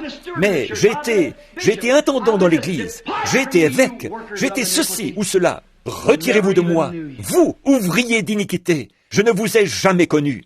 Et voilà, c'est là que sera la désillusion. Il a dit, les enfants de leurs enfants viendront se mettre à table dans le royaume, disant, nous avons le droit d'être ici. Et ils seront jetés dans les ténèbres du dehors, où il y aura des pleurs, des gémissements et des grincements de dents. Étroite est la porte, resserrez le chemin qui mène à la vie. Il y en aura peu qui l'y trouveront. Et vous, mes bien-aimés, ce matin, écoutez bien. Ce n'est pas moi qui ai inventé ceci. Je suis chargé de le dire. Ma responsabilité s'arrête là. Même si jamais de ma vie, je ne prêche un autre sermon. Cela est la vérité. Il y aura juste un petit nombre de personnes qui seront sauvées. Souvenez-vous simplement de cela. Juste un très petit nombre. Soyez l'un d'entre eux. Qui sont-ils, frère Branham? Je ne sais pas. Personne d'autre ne le sait. Nous travaillons à notre salut avec crainte et tremblement. Mais alignez-vous sur Dieu. Si votre cœur ne bat pas à l'unisson avec cette Bible, alors il y a quelque chose qui ne va pas. Il y a quelque chose qui ne va pas. Peu importe ce que dit votre Église, vous ne pouvez pas entrer en vous basant là-dessus. Vous devez entrer en vous basant sur ce que Dieu a dit. Voici le livre d'après lequel vous serez jugés, la Bible. Ne vous en écartez pas. Oh, dites-vous, eh bien, j'ai été baptisé au nom du Seigneur Jésus. C'est correct, c'est ce que dit la Bible. Mais si la vie ne suit pas, cela ne vous a pas servi à grand-chose d'être baptisé. Vous dites, oh, j'ai reçu le Saint-Esprit. C'est bien, c'est ce que vous aviez à faire. Mais s'il n'y a pas de vie à l'intérieur, souvenez-vous de ceci, la mauvaise herbe reçoit la même puissance que celle qui tombe sur le blé pour le faire pousser. Cette même puissance fait pousser des cris de joie à la mauvaise herbe également. Cette petite mauvaise herbe se redressera, tout aussi heureuse que le blé. C'est exact. Elle vit de la même vie. Et un pécheur peut rester dans la présence de Dieu, crier victoire et vivre comme un chrétien. Mais s'il n'y a pas quelque chose de différent dans le cœur, il pourrait avoir la même puissance pour chasser les mauvais esprits. Jésus l'a dit, il pourrait prêcher l'évangile tout aussi bien que n'importe quel autre prédicateur. C'est exactement ce que Jésus a dit. La Bible l'enseigne. Oui, monsieur, quand je parlerai la langue des hommes et des anges, quand je livrerai mon corps pour être brûlé comme sacrifice, quand je donnerai tous mes biens pour la nourriture des pauvres, quand j'aurai la foi jusqu'à transporter des montagnes, quand je ferai toutes ces choses, quand je prêcherai en son nom, quand je chasserai des démons en son nom, il a dit, je ne suis rien. C'est donc qu'il pourrait le faire, et rien. Vous saisissez? Alors, ce qu'il faut, c'est que du fond du cœur, vous soyez un chrétien, et que vous entriez par la porte étroite. Car spacieux est le chemin qui mène à la perdition. Et il y en aura des millions de cette génération de croyants qui entreront par là. Parce qu'étroite est la porte et resserrez le chemin. Il n'y a que vous et Christ seul. Resserré est le chemin qui mène à la vie, et il n'y en aura que peu qui le trouveront. Ça, ce sont les paroles de notre Seigneur. Oh là là, qu'était-il en train de faire? Il se tenait là, discernant leurs pensées. Quelqu'un a dit, c'est Belzébul. Mais comment peut-il être Dieu? Il est un homme. D'où lui vient cette sagesse? Disait-on dans sa propre ville. Quand on entre dans cette ville-ci, c'est comme si... Je ne dis pas cela pour vous, vous êtes des chrétiens, vous m'aimez. Mais quand vous entrez dans cette ville-ci, c'est comme si la puissance de Satan vous terrassait. Cet endroit est condamné. Cette ville est condamnée. Qu'a dit Billy Graham lorsqu'il est entré dans Louisville? Il a dit que c'était l'endroit le plus rempli de puissance démoniaque qu'il ait jamais vu de sa vie. Cela a paru dans le journal. Il a dit, on peut littéralement sentir l'oppression du diable. Pour sûr que je peux la sentir. Pourquoi? C'est l'endroit où j'ai grandi. Quand Jésus est retourné dans la ville de son enfance, il a dit qu'il y avait beaucoup de miracles qu'il n'a pas pu faire à cause de leur incrédulité. Il a dit, un prophète ne manque pas d'être honoré, un prédicateur, sauf dans sa patrie et parmi les siens. Voyez-vous, on n'y peut rien. L'Écriture le dit. Voyez-vous, quand vous vous promenez dans cette ville, et ne me dites pas que je ne peux pas savoir, je m'avance vers des gens qui me serrent la main en disant, « Oh, frère Branham, je vous aime. » Et vous savez que c'est un mensonge. Vous savez que c'est un mensonge. Si Dieu peut me donner le discernement des cœurs, est-ce qu'il ne peut pas me dire cela? Certainement. Et parmi les gens même de votre propre ville, quand ils vous aperçoivent, ils disent ensuite, vous savez, j'ai vu qu'un tel, où était-ce? Là-haut vers, oh, nous connaissons ce type-là. Ça se sent. Tenez, si quelqu'un qui ne vous aime pas tellement vient vous trouver et s'assoit chez vous juste un petit moment, vous vous sentez déjà tout drôle. Multipliez cela par 14 000 maintenant, et vous saurez ce que je veux dire. Allez ensuite dans un lieu où tout le monde vous aime. Cet accueil chaleureux que vous ressentez, c'est simplement, oh là là, vous pourriez simplement rester là pour toujours. Voyez-vous? C'est cela, voyez-vous? C'est un esprit, et les gens ne savent pas ce que c'est. Ils se demandent pourquoi les gens sont si contaminés. Qu'est-ce qui pousse des femmes très bien? Qu'est-ce qui pousse des femmes très bien à mettre des vêtements indécents pour sortir dans la rue? Qu'est-ce qui pousse, même à cette époque encore fraîche de l'année, des jeunes filles de 16 ans à sortir dans la rue avec des vêtements qu'elles ne devraient même pas porter devant leur mère? Cela provient du fait, non pas que cet enfant ne sait pas ce qu'elle fait, que ce certain prédicateur, à la chair, n'a pas su garder son poste. Il a manqué à son devoir. C'est exact, certainement. Ces femmes qui vont dans la rue, habillées de façon toute sexy et ainsi de suite, et que les pécheurs regardent.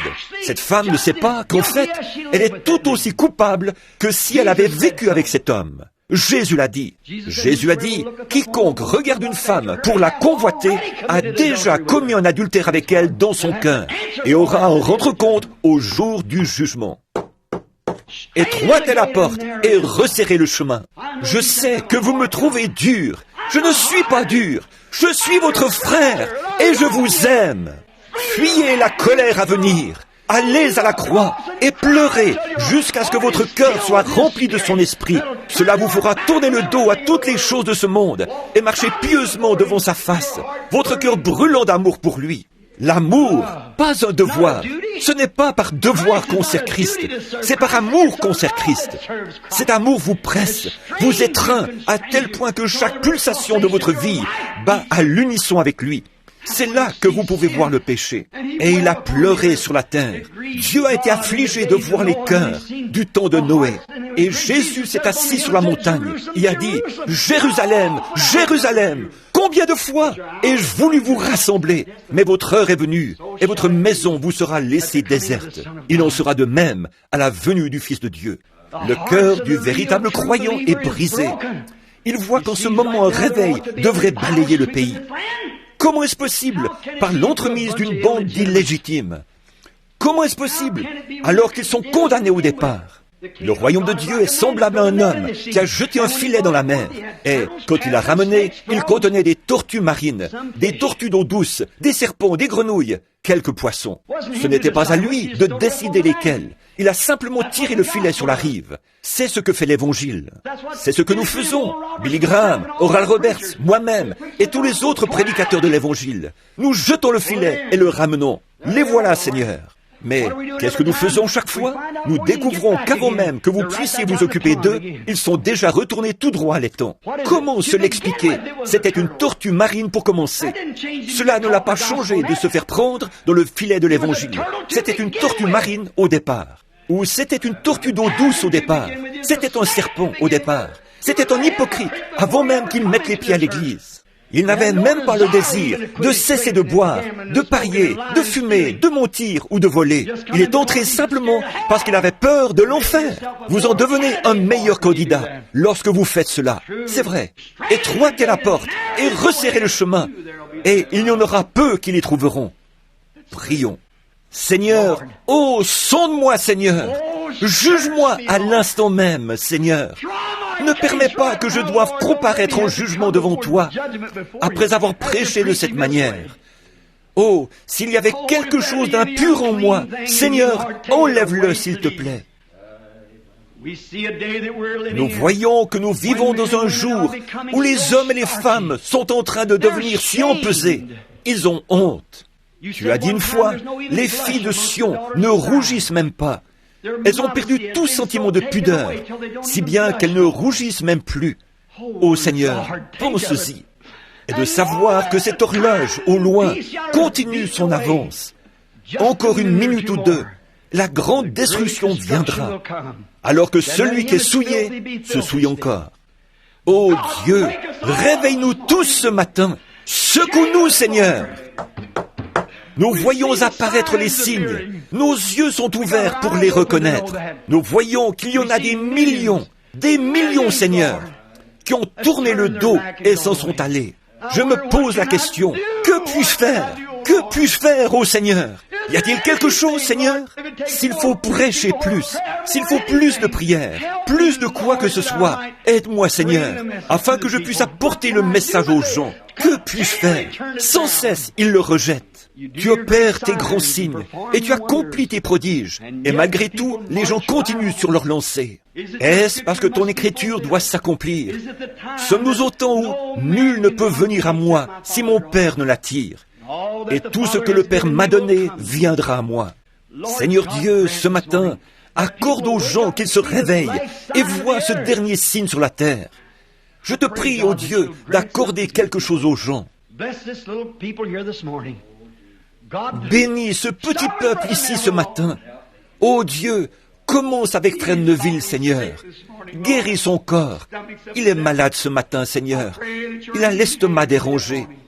Je te prie de poser ta main guérissante sur lui. Stimule son âme.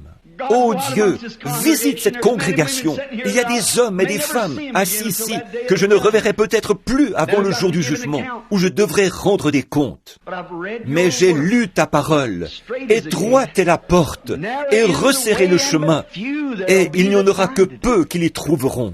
Ô Seigneur, permets que ceux-ci soient ce peu, qu'ils soient du nombre, s'il te plaît, Seigneur. Accorde cela à chaque personne ici. Je prie comme seul un homme peut prier. Seigneur, ces gens feraient n'importe quoi pour moi, pour m'aider. Si j'avais faim, ils me donneraient à manger. Si j'avais besoin d'un complet, ils l'achèteraient. Ils iraient ensemble m'acheter une voiture pour prêcher l'Évangile. Ils feraient n'importe quoi dans ce sens. Ô Père, sonde leur âme ce matin, s'il te plaît, et puissent-ils s'examiner devant toi. Je ne sais pas, mais j'ai confiance que chacun d'eux fait partie des élus, et inclus-moi aussi, Seigneur.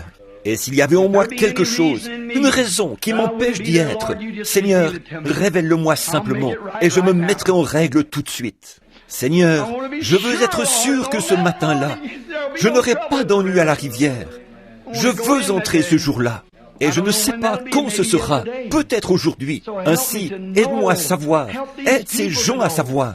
Et puis de voir nos cœurs dans l'indifférence. Oh, nous aimons bien écouter un bon message, à la radio ou aller à l'église. Nous apprécions un bon message. Cela ne nous gêne pas de parler de Jésus quelque part.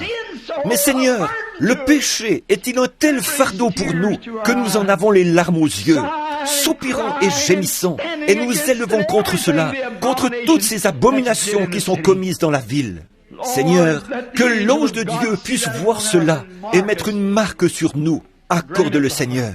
Viens maintenant, Seigneur Jésus, préparer nos cœurs et donne-nous les véritables signes de ta présence au milieu de nous, afin que nous puissions reconnaître que nous sommes en train de recevoir le dernier signe avant la fin de cette génération. Et nous voyons l'illégitimité sous forme d'hommes de cette nation qui ont des enfants avec les femmes d'autres hommes et des fillettes qui courent les rues et qui par centaines sont renvoyées des écoles chaque année et des adolescentes qui deviennent mères. Il n'y a aucun respect.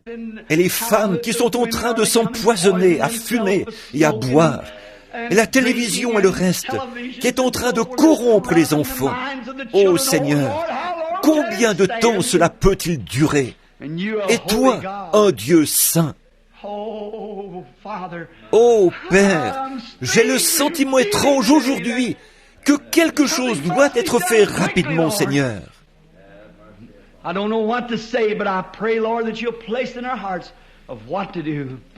Je ne sais que dire, mais je te prie, Seigneur, de placer dans nos cœurs ce qu'il faut faire.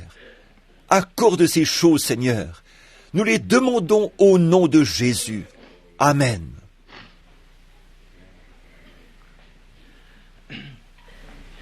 L'heure est proche. Toute personne sensée, réfléchie, sait que quelque chose est sur le point d'arriver. Il n'y a pas une personne dans ce bâtiment, jouissant de toutes ses facultés mentales, qui ne sache que ce monde ne peut subsister dans ces conditions. Nous ne pouvons subsister ainsi, mes amis. Il n'y a pas une seule chose, en tant que votre pasteur et votre frère, il n'y a pas une seule chose vers laquelle je puisse vous guider ce matin, si ce n'est Jésus-Christ. Il n'y a rien d'autre.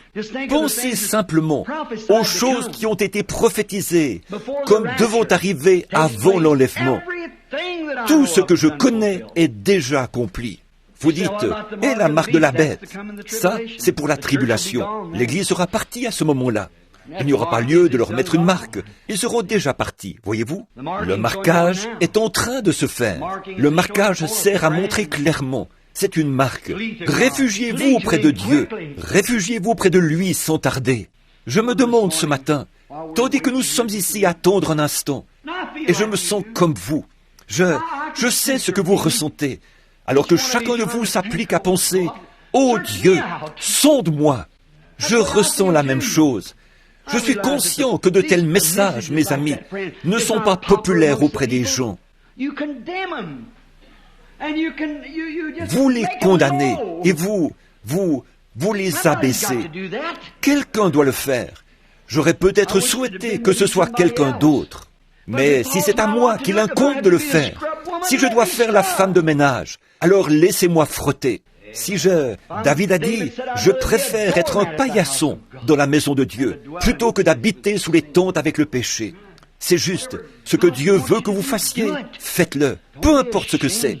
N'ayez point honte. S'il y a, et souvenez-vous, je sais que c'est une grande chose à dire. Vous me direz, frère Branham, prétendez-vous que seulement 8 âmes seront sauvées? Je ne sais pas combien seront sauvées. Je ne pourrais pas vous le dire, mais je dirai une chose. Il y en aura si peu en un jour comme aujourd'hui. Vous n'avez qu'à penser à combien ont été sauvés en son jour à lui. Songez au temps de Noé et au temps de Lot et de tout cela. Il a dit, il en sera de même à la venue du Fils de l'homme, parce qu'étroite est la porte et resserrez le chemin. Vous voyez, vous entrez tout seul avec lui. C'est tout, voyez-vous. Et il n'y en aura que peu qui les trouveront. Combien croient que c'est la vérité de l'Évangile? Jésus-Christ l'a dit, il y en aura peu qui les trouveront. Juste un tout petit nombre. Soyez l'un de ceux-là. Je sais que c'est difficile à accepter, que c'est pénible. Et combien cela m'est aussi pénible de le dire, à cause de l'amour humain que je ressens pour vous. Mais l'amour de Dieu me contraint à vous le dire. Or, ce même Saint-Esprit qui a agi au jour d'Abraham, qui a agi au jour de Christ, a promis d'être ici pour faire la même chose. Il est ici. Maintenant, si je vous ai dit la vérité, Dieu a une obligation vis-à-vis de cette vérité.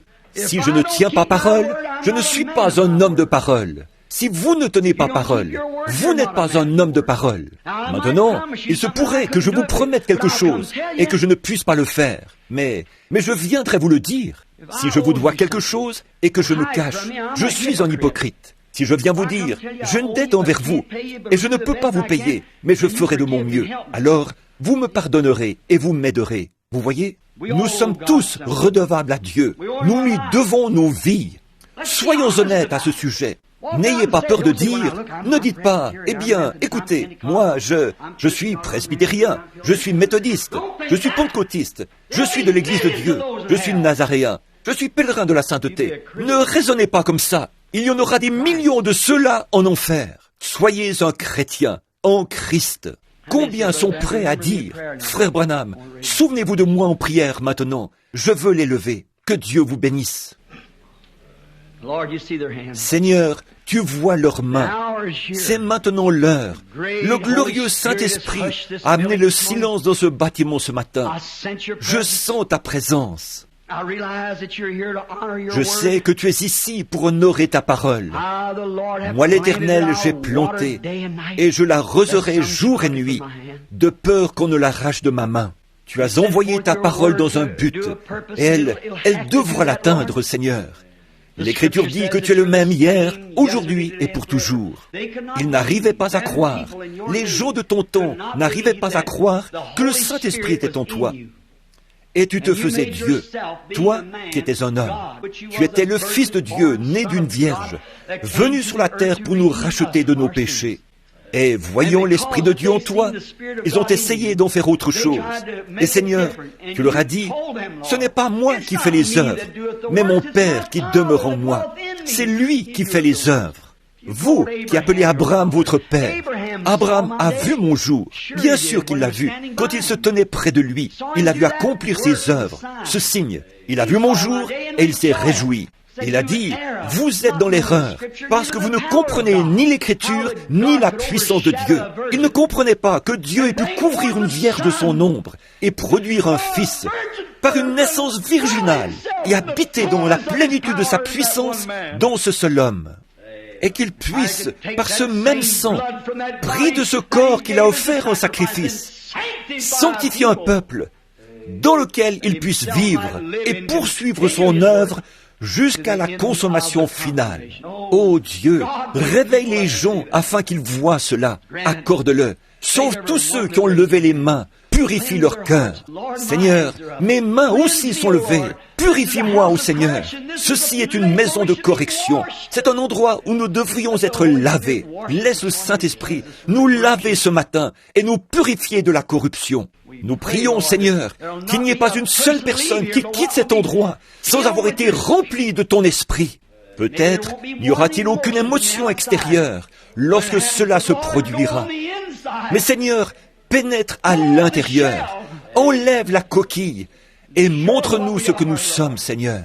Accorde-le, et puis remplis-nous de ton esprit, donne-nous un cœur sincère et pur. Et alors, en ce temps de persécution et de dures épreuves, tu deviendras pour nous toujours plus doux et plus cher, alors que, dans l'attente de ce jour, nous poursuivons notre marche.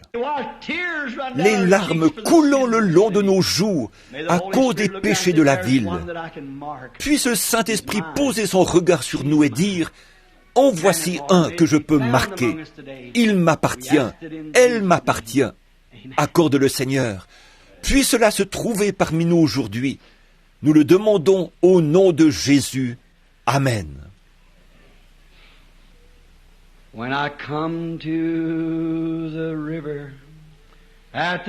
Lorsque, à la tombée du jour, j'arriverai à la rivière, et que les vents de tristesse auront soufflé pour la dernière fois, quelqu'un m'attendra là-bas pour m'indiquer le chemin. Je n'aurai pas à traverser le Jourdain tout seul.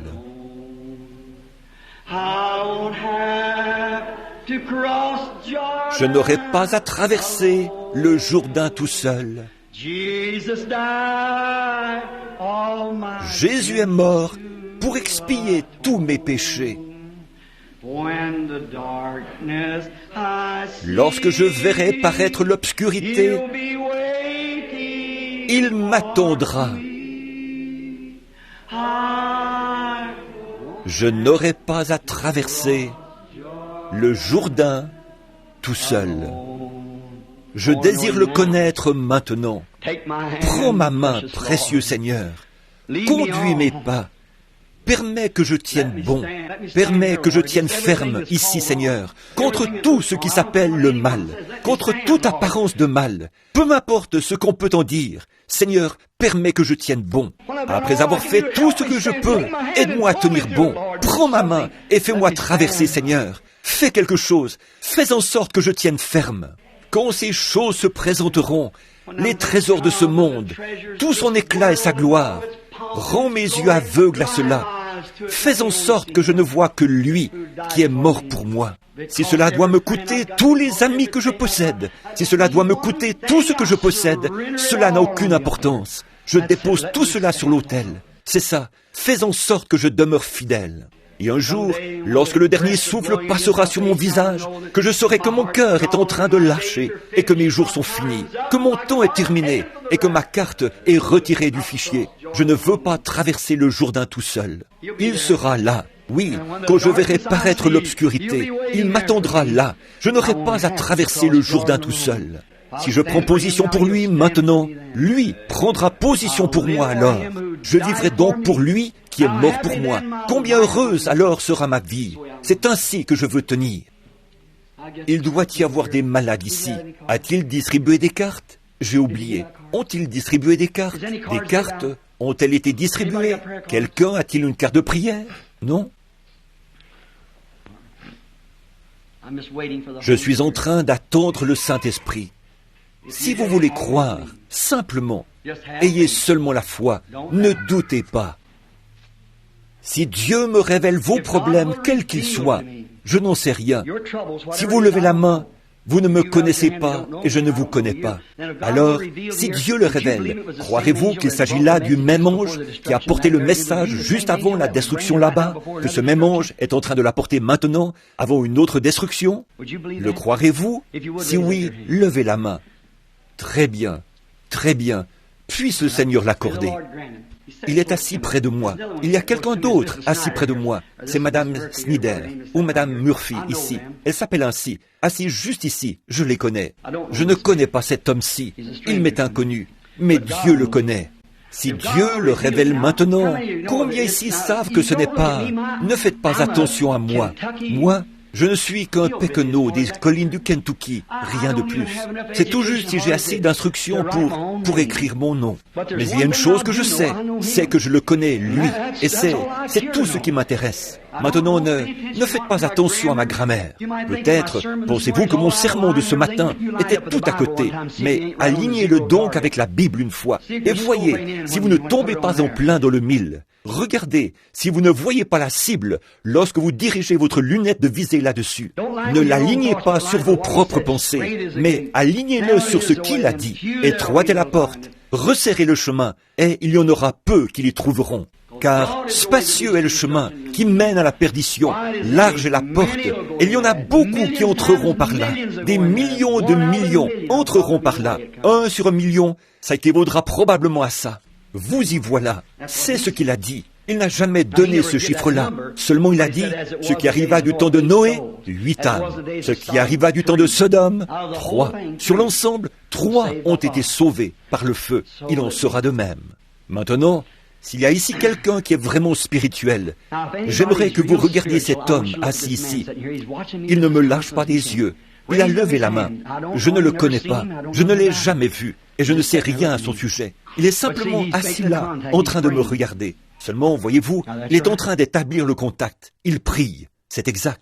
Maintenant, si le Seigneur me parle au sujet de cet homme qui est assis à cette distance, que je rencontre pour la première fois, et qui est assis là, si le Seigneur veut me révéler je ne peux pas le guérir, je ne peux pas le faire, parce que Dieu l'a déjà fait. Mais cela servirait à augmenter votre foi. Tout le monde le voit à présent. Il est ici. Ce serait le même esprit. Et souvenez-vous, Jésus a promis que ceci arriverait juste avant le temps de la fin. Cela a toujours été le dernier signe. L'autre jour, Léo et moi étions assis au bord de la rue. Nous étions quelques-uns à causer ensemble. J'ai continuellement l'impression qu'un changement est en train d'arriver. En discutant, nous avons vu que ce ne sera pas un changement dans mon ministère, car il ne peut plus y en avoir. mais ce sera un changement en moi. J'ai toujours manqué un peu de caractère. Je me laissais simplement mener et conduire par les gens. Je les laissais m'envoyer ici et là. Si j'avais fait ce que le Seigneur m'a dit il y a bien longtemps, je n'aurais pas les ennuis que j'ai aujourd'hui. Cette semaine qui vient, je pars pour être seul avec Dieu. Oui, monsieur, je dois recevoir quelque chose du ciel. Je ne veux pas être faible de caractère. Je veux agir selon mes propres convictions.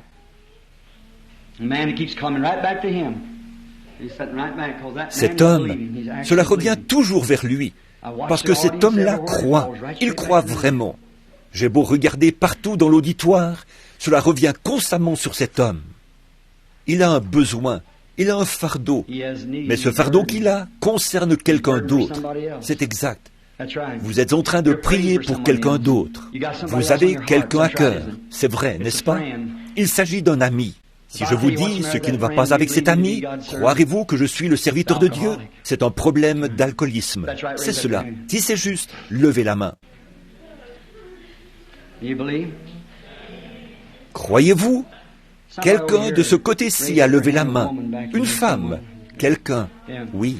Vous ne me connaissez pas? Je suis un inconnu pour vous? Je ne vous connais pas. Mais Dieu vous connaît. Le croyez-vous? Si Dieu me révèle ce qui vous tient à cœur, croirez-vous que je suis son serviteur? Petite dame, ce qui vous préoccupe, c'est ce bébé. C'est exact. Et ce bébé a de l'eczéma sur le visage. Le médecin ne peut rien y faire. Vous êtes étranger ici, vous et votre bien-aimé assis là. Croyez-vous que Dieu peut me dire qui vous êtes et d'où vous venez? Vous le croyez? Accepterez-vous la guérison du bébé s'il le fait? Très bien. Vous pouvez rentrer à Somerset, au Kentucky, d'où vous venez. Croyez qu'il s'en remettra et l'eczéma quittera le bébé. Si vous pouvez le croire. Lorsque j'ai mentionné ce mot, quelqu'un qui vient de Somerset, au Kentucky, et qui est atteint d'une maladie de cœur, était debout, dans le hall là derrière, en train de prier. Croyez-vous que Dieu le rétablira? Si vous le croyez de tout votre cœur, si vous croyez que Dieu guérira et redonnera la santé. Ici, je crois que j'ai vu une main se lever de ce côté-ci, celle d'une dame. Oui, j'ai vu votre main. Vous suis-je inconnu, madame? Je ne vous connais pas. Nous ne nous sommes jamais rencontrés. Croyez-vous que je suis son serviteur? Vous le croyez? Vous avez un fardeau sur votre cœur, ou quelque chose. Si Dieu me révèle ce que c'est, croirez-vous qu'il s'agit là du même esprit que celui qui était en Christ? Votre mari, qui est assis là, le croira-t-il aussi? Le croirez-vous aussi? C'est au sujet de votre petite fille, assise à côté de vous. C'est exact, elle a le cancer. Mais croyez-vous que Dieu la guérira? Si oui, levez la main. Très bien. Posez votre main sur l'enfant. Seigneur Jésus, en présence de ton esprit, je condamne le démon qui est en train de tuer cet enfant. Je place par la foi le sang de Jésus-Christ entre ce tueur et l'enfant. Qu'elle vive. Amen. Ayez foi en Dieu. Ne doutez pas. Si tu peux croire, tout est possible. Si vous pouvez croire, tout est possible. Exactement. Quelqu'un d'autre, à l'arrière, a levé la main, quelque part. Vous, la dame, là au bout. Croyez-vous que je suis le serviteur de Dieu? Je ne vous connais pas. Vous ne me connaissez pas. Croyez-vous que Dieu peut me révéler quel est votre problème? Accepterez-vous alors Jésus comme votre guérisseur ou comme celui qui pourvoit, selon le cas? Vous le croirez alors? Très bien. C'est cette dépression nerveuse que vous avez eue. Voilà ce que c'était. Si c'est exact, levez-vous. Si c'est exact, simplement pour que les gens voient que c'est la vérité. Très bien. Cela vous quittera maintenant. Vous pouvez rentrer chez vous, être en bonne santé. Dieu vous bénisse. Vous êtes aussi du Kentucky, c'est juste. La dame assise à côté de vous est du Kentucky également. Oui, aussi. Je ne vous connais pas, n'est-ce pas? Mais je peux vous dire qu'il y a quelque chose qui ne va pas en vous. Si je peux vous dire ce qui ne va pas en vous, accepterez-vous Christ comme votre guérisseur? C'est votre hanche. Si c'est exact, levez la main. Levez-la bien haut pour que les gens puissent voir. Très bien. Rentrez chez vous maintenant. Cela vous quittera. Votre foi vous guérit. Je vous engage instamment à croire. J'engage instamment votre foi à croire. Il y a une dame assise ici, en prière. Elle tient son mouchoir devant son visage. Je ne vous connais pas. Dieu vous connaît. Vous êtes de Joliet dans l'Illinois et vous avez une tumeur. C'est tout à fait juste. Vous pourriez vous demander, oui, c'est la dame que Rosella a amenée. C'est exact. Attendez, elle m'a parlé de cela, mais elle ne savait pas que je ne connaissais pas du tout cette femme. C'est juste, il s'est simplement trouvé que cette femme avait une grande foi. Je vais vous dire une chose que vous savez que j'ignore. Vous priez pour cet enfant assis ici au bout du banc. Elle est malade. C'est votre enfant. C'est vrai. Amen. Ça, vous savez que je ne le savais pas. C'est cela. C'est le Saint-Esprit. Le croyez-vous? L'acceptez-vous? Si cela est vrai, alors ce que j'ai dit au sujet de « étroite est la porte et resserrez le chemin » est vrai. Jésus-Christ, le Fils de Dieu, est ici même. Maintenant, l'Esprit du Dieu vivant est ici même. Le croyez-vous? Alors, laissez-moi vous dire, je ne suis pas quelqu'un qui peut guérir. Je ne suis pas un guérisseur. Mais l'Esprit de Dieu m'a simplement choisi pour se manifester. Je n'ai aucune instruction. Je ne connais rien à rien. Mais c'est son esprit qui le fait, vous voyez?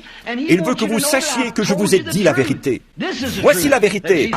Jésus-Christ guérit chacun de vous à l'instant même, si vous voulez bien le croire. Maintenant, tout comme si cela s'est produit à Kingston, les missionnaires qui sont là derrière, ou ces gens-là, ont vu cela se produire à Kingston. Les gens étaient guéris par milliers. Pourquoi cela ne fonctionne-t-il pas ici en Amérique, avec ce que nous avons ici présentement? Pourquoi n'arrivons-nous pas à y croire? C'est parce que nous ne pouvons pas franchir ces petits rapides là-bas. Le croyez-vous? Levez vos mains. Maintenant, ces mêmes mains, posez-les sur quelqu'un à côté de vous. Je vais prier pour eux d'ici. Et n'ayez plus jamais de doute dans votre cœur. Ceci mettra un terme à la chose. Oh là là, frère Neville, combien j'ai souhaité, combien j'ai prié, combien j'ai... Peut-être pensez-vous que je suis hors de moi. Pas du tout. Je sais exactement où j'en suis. Si seulement je pouvais arriver à vous transmettre cette petite chose. Vous rendez-vous compte que Jésus-Christ, le Fils de Dieu, est ici ce matin, au milieu des gens maintenant? Maintenant même, il est présent. Il est en train de se manifester. Mais direz-vous, frère Branham, c'est vous qui avez dit cela. Comment ai-je fait pour le dire? Je ne vous connais pas. Voilà une autre femme qui a la tuberculose. Vous êtes guérie, sœur. Dieu vous bénisse. Je vous demande pardon. Vous étiez en train de prier pour une femme atteinte de tuberculose, car c'est une femme aux cheveux gris. Très bien, croyez-le. C'est ça, il est ici. C'est sa présence. Or, voici ce qu'il a dit. Ces signes accompagneront ceux qui auront cru. Ils imposeront les mains aux malades, et les malades seront guéris. Comment peut-il mentir? Voyez-vous, il a fait sa part. J'ai fait la mienne. Maintenant, c'est à vous d'agir. Maintenant, c'est à vous de croire. Je suis en train de regarder une petite femme assise à l'arrière elle a beaucoup de foi. Elle et son mari viennent de se donner récemment au Seigneur. Elle était assise à la réunion avec une hernie. Le médecin avait déjà décidé de l'opérer pour cela et elle était sur le point d'accoucher. Le médecin avait l'intention de l'opérer par la suite, mais son bébé est né et ils ne peuvent plus trouver de hernie. Elle a disparu. Voyez-vous, pourquoi? Elle était simplement assise, elle n'est même pas montée sur l'estrade. Elle est simplement restée assise là et a cru. N'est-ce pas vrai, Madame Green? Je crois que c'est elle. À l'arrière, c'est juste. Voyez-vous sa main? Le docteur ne peut même pas trouver la hernie. Elle a complètement disparu. Pourquoi? Elle l'a cru. Elle a fait ce pas. Elle a dit, c'est juste. Maintenant, vous faites de même. Et toutes vos afflictions devront vous quitter. Si Dieu peut envoyer quelque chose dans le corps humain, à ce fantôme, cette morsure de serpent qui était dans le pied de cet homme, en train de l'empoisonner pour le tuer, s'il peut l'arrêter et le tuer net, à combien plus forte raison peut-il tuer les maladies de votre corps? C'est que cet homme-là était dans la détresse et devait obtenir du secours. C'est aussi votre cas. Si vous n'en obtenez pas, c'est la mort. Maintenant, gardez vos mains les uns sur les autres. Ne priez pas pour vous-même. Priez pour la personne à côté de vous. C'est la façon chrétienne. Apprenez ceci. Apprenez ceci. Ce que vous faites aux autres, c'est à Christ que vous le faites. Quand vous êtes bon envers quelqu'un, vous êtes bon envers Christ. Si vous maltraitez quelqu'un, c'est Christ que vous maltraitez. Oh là là! Oh, si seulement je pouvais transmettre ceci, si seulement je pouvais faire voir aux gens ce que je vois, ce que je ressens, et ce qui, je le sais, est en train de se passer. Voyez-vous, combien Christ fait pression après ce message de ce matin pour pénétrer profondément dans le cœur des gens et créer quelque chose. Non pas une excitation, ni une émotion, cela vient avec, mais pour y créer une foi immortelle, qui ne cédera pas un pouce à l'ennemi. Maintenant, il entendra ma prière, il entendra la vôtre. Priez les uns pour les autres maintenant, tandis que je prie pour vous tous. Ô Seigneur, c'est un grand moment, un moment crucial, car nous sommes conscients qu'il décidera du passage de la mort à la vie pour bien des gens. Et je tremble dans ta présence, Seigneur Dieu, parce que je sais que je dois prier de tout mon cœur. Je me rends compte que, même s'il n'y a peut-être plus un seul malade au milieu de nous d'ici 5 minutes, chaque personne présente reconnaîtra que tu es ici. Les voici debout ce matin, Seigneur. Ces gens ont levé leurs mains, sachant que je ne les connaissais pas, que je ne savais rien à leur sujet. Mais ton esprit les connaît. Si tu connais le secret de leur cœur, à combien plus forte raison connais-tu leurs afflictions et leurs souffrances? Ainsi, Seigneur, qu'aujourd'hui et même maintenant, ton esprit touche leur corps malade. Accorde-le, Seigneur. Ils prient les uns pour les autres. Et je prie, Dieu bien-aimé, que le Saint-Esprit rende cela si réel pour eux qu'ils n'en douteront plus jamais. Il existe une autre maladie, Seigneur. Celle-là est beaucoup plus grave que la maladie physique. C'est une maladie spirituelle. Puisse chaque cœur être ouvert. Seigneur, comment est-il possible? Tu t'es tenu là, aux côtés d'Abraham, et as accompli exactement la même chose. Tu as dit à Sarah, qui était derrière toi, nous déclare l'Écriture, lorsqu'elle a ri dans la tente, tu le lui as dit. Et Abraham a reconnu qu'il s'agissait là d'Élohim, le grand Dieu. Au bout de quelques minutes, tu avais disparu. Eh, Seigneur, Jésus s'est tenu là et a fait la même chose. Il a dit, vous appelez Abraham votre père, et vous dites encore connaître les Écritures. Vous êtes dans l'erreur, parce que vous ne connaissez ni les Écritures, ni la puissance de Dieu, et l'ont appelé Belzébul. Mais tu as promis que dans les derniers jours, tu répandrais ton esprit à nouveau. Le prophète a dit, vers le soir, la lumière paraîtra, et nous voici. Tandis que ce monde illégitime bascule par le poids du péché, comme un homme ivre qui rentre le soir chez lui d'un pas chancelant. Bientôt, il explosera. C'est à peine s'il en restera de la poussière volcanique. Et nous voyons le temps qui s'écoule inlassablement. Ô Dieu, enlève de nous tout doute. Fais-nous entrer dans ce cycle à l'instant. Viens, Esprit Saint, étends tes grandes ailes, plane maintenant au-dessus de ce petit auditoire et sature leur cœur de ta présence. Fais-leur savoir qu'ils sont dans la présence de Dieu, que c'est toi. Je suis l'Éternel qui guérit toutes tes maladies. Et puisse ta présence produire un tel effet sur leur cœur qu'ils repartent d'ici ce matin en croyant avec tout ce qui est en eux. Et puisse chaque personne malade et affligée être guérie. Car en tant que ton serviteur, je condamne chaque démon, je condamne la maladie, je condamne Satan. Tu as perdu et tu n'es rien d'autre qu'un bluffeur. Et nous te démasquons ce matin dans le nom de Jésus-Christ. Et en tant que son serviteur, prêchons sa parole et disons aux gens la vérité, c'est-à-dire de se mettre en règle et de s'aligner sur la parole de Dieu. Je te condamne, Satan, dans le nom de Jésus-Christ. Retire-toi de chacune de ces personnes, venues de près et de loin pour être guéries. Quitte cet auditoire et ces gens, je t'adjure par le Dieu vivant. Et la Bible dit, la prière fervente du juste a une grande efficace. Et beaucoup d'hommes justes ont posé leurs mains sur les malades, ici ce matin. Oh Satan, tu aimerais leur faire croire que c'est moi, alors tu leur retirerais la gloire qui leur revient. Mais c'est leur foi en Dieu aussi, ils croient à Dieu. Et tu devras bouger à cause de leur foi. Ainsi, mets-toi en route pour partir d'ici. Va-t'en dans les ténèbres du dehors, où se trouve ta demeure.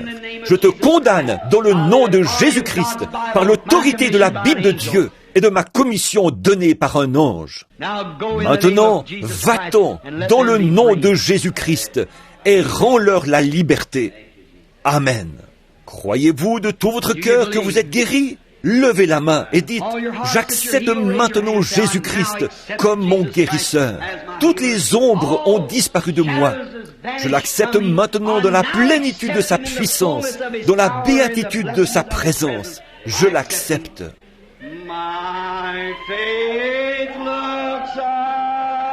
Ma foi regarde vers toi. toi, agneau du calvaire, Sauveur divin,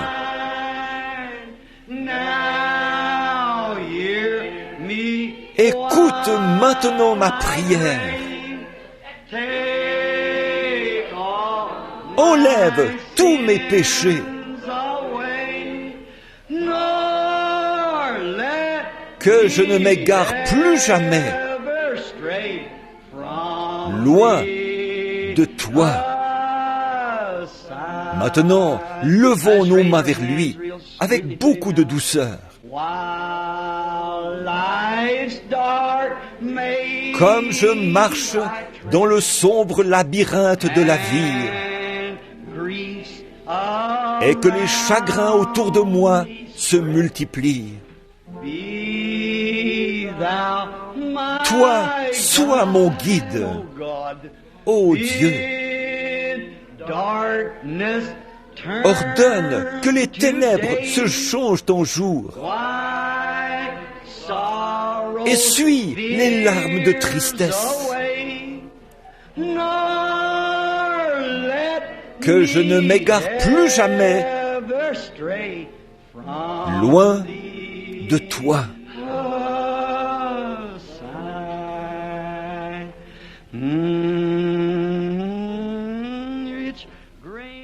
Riche grâce,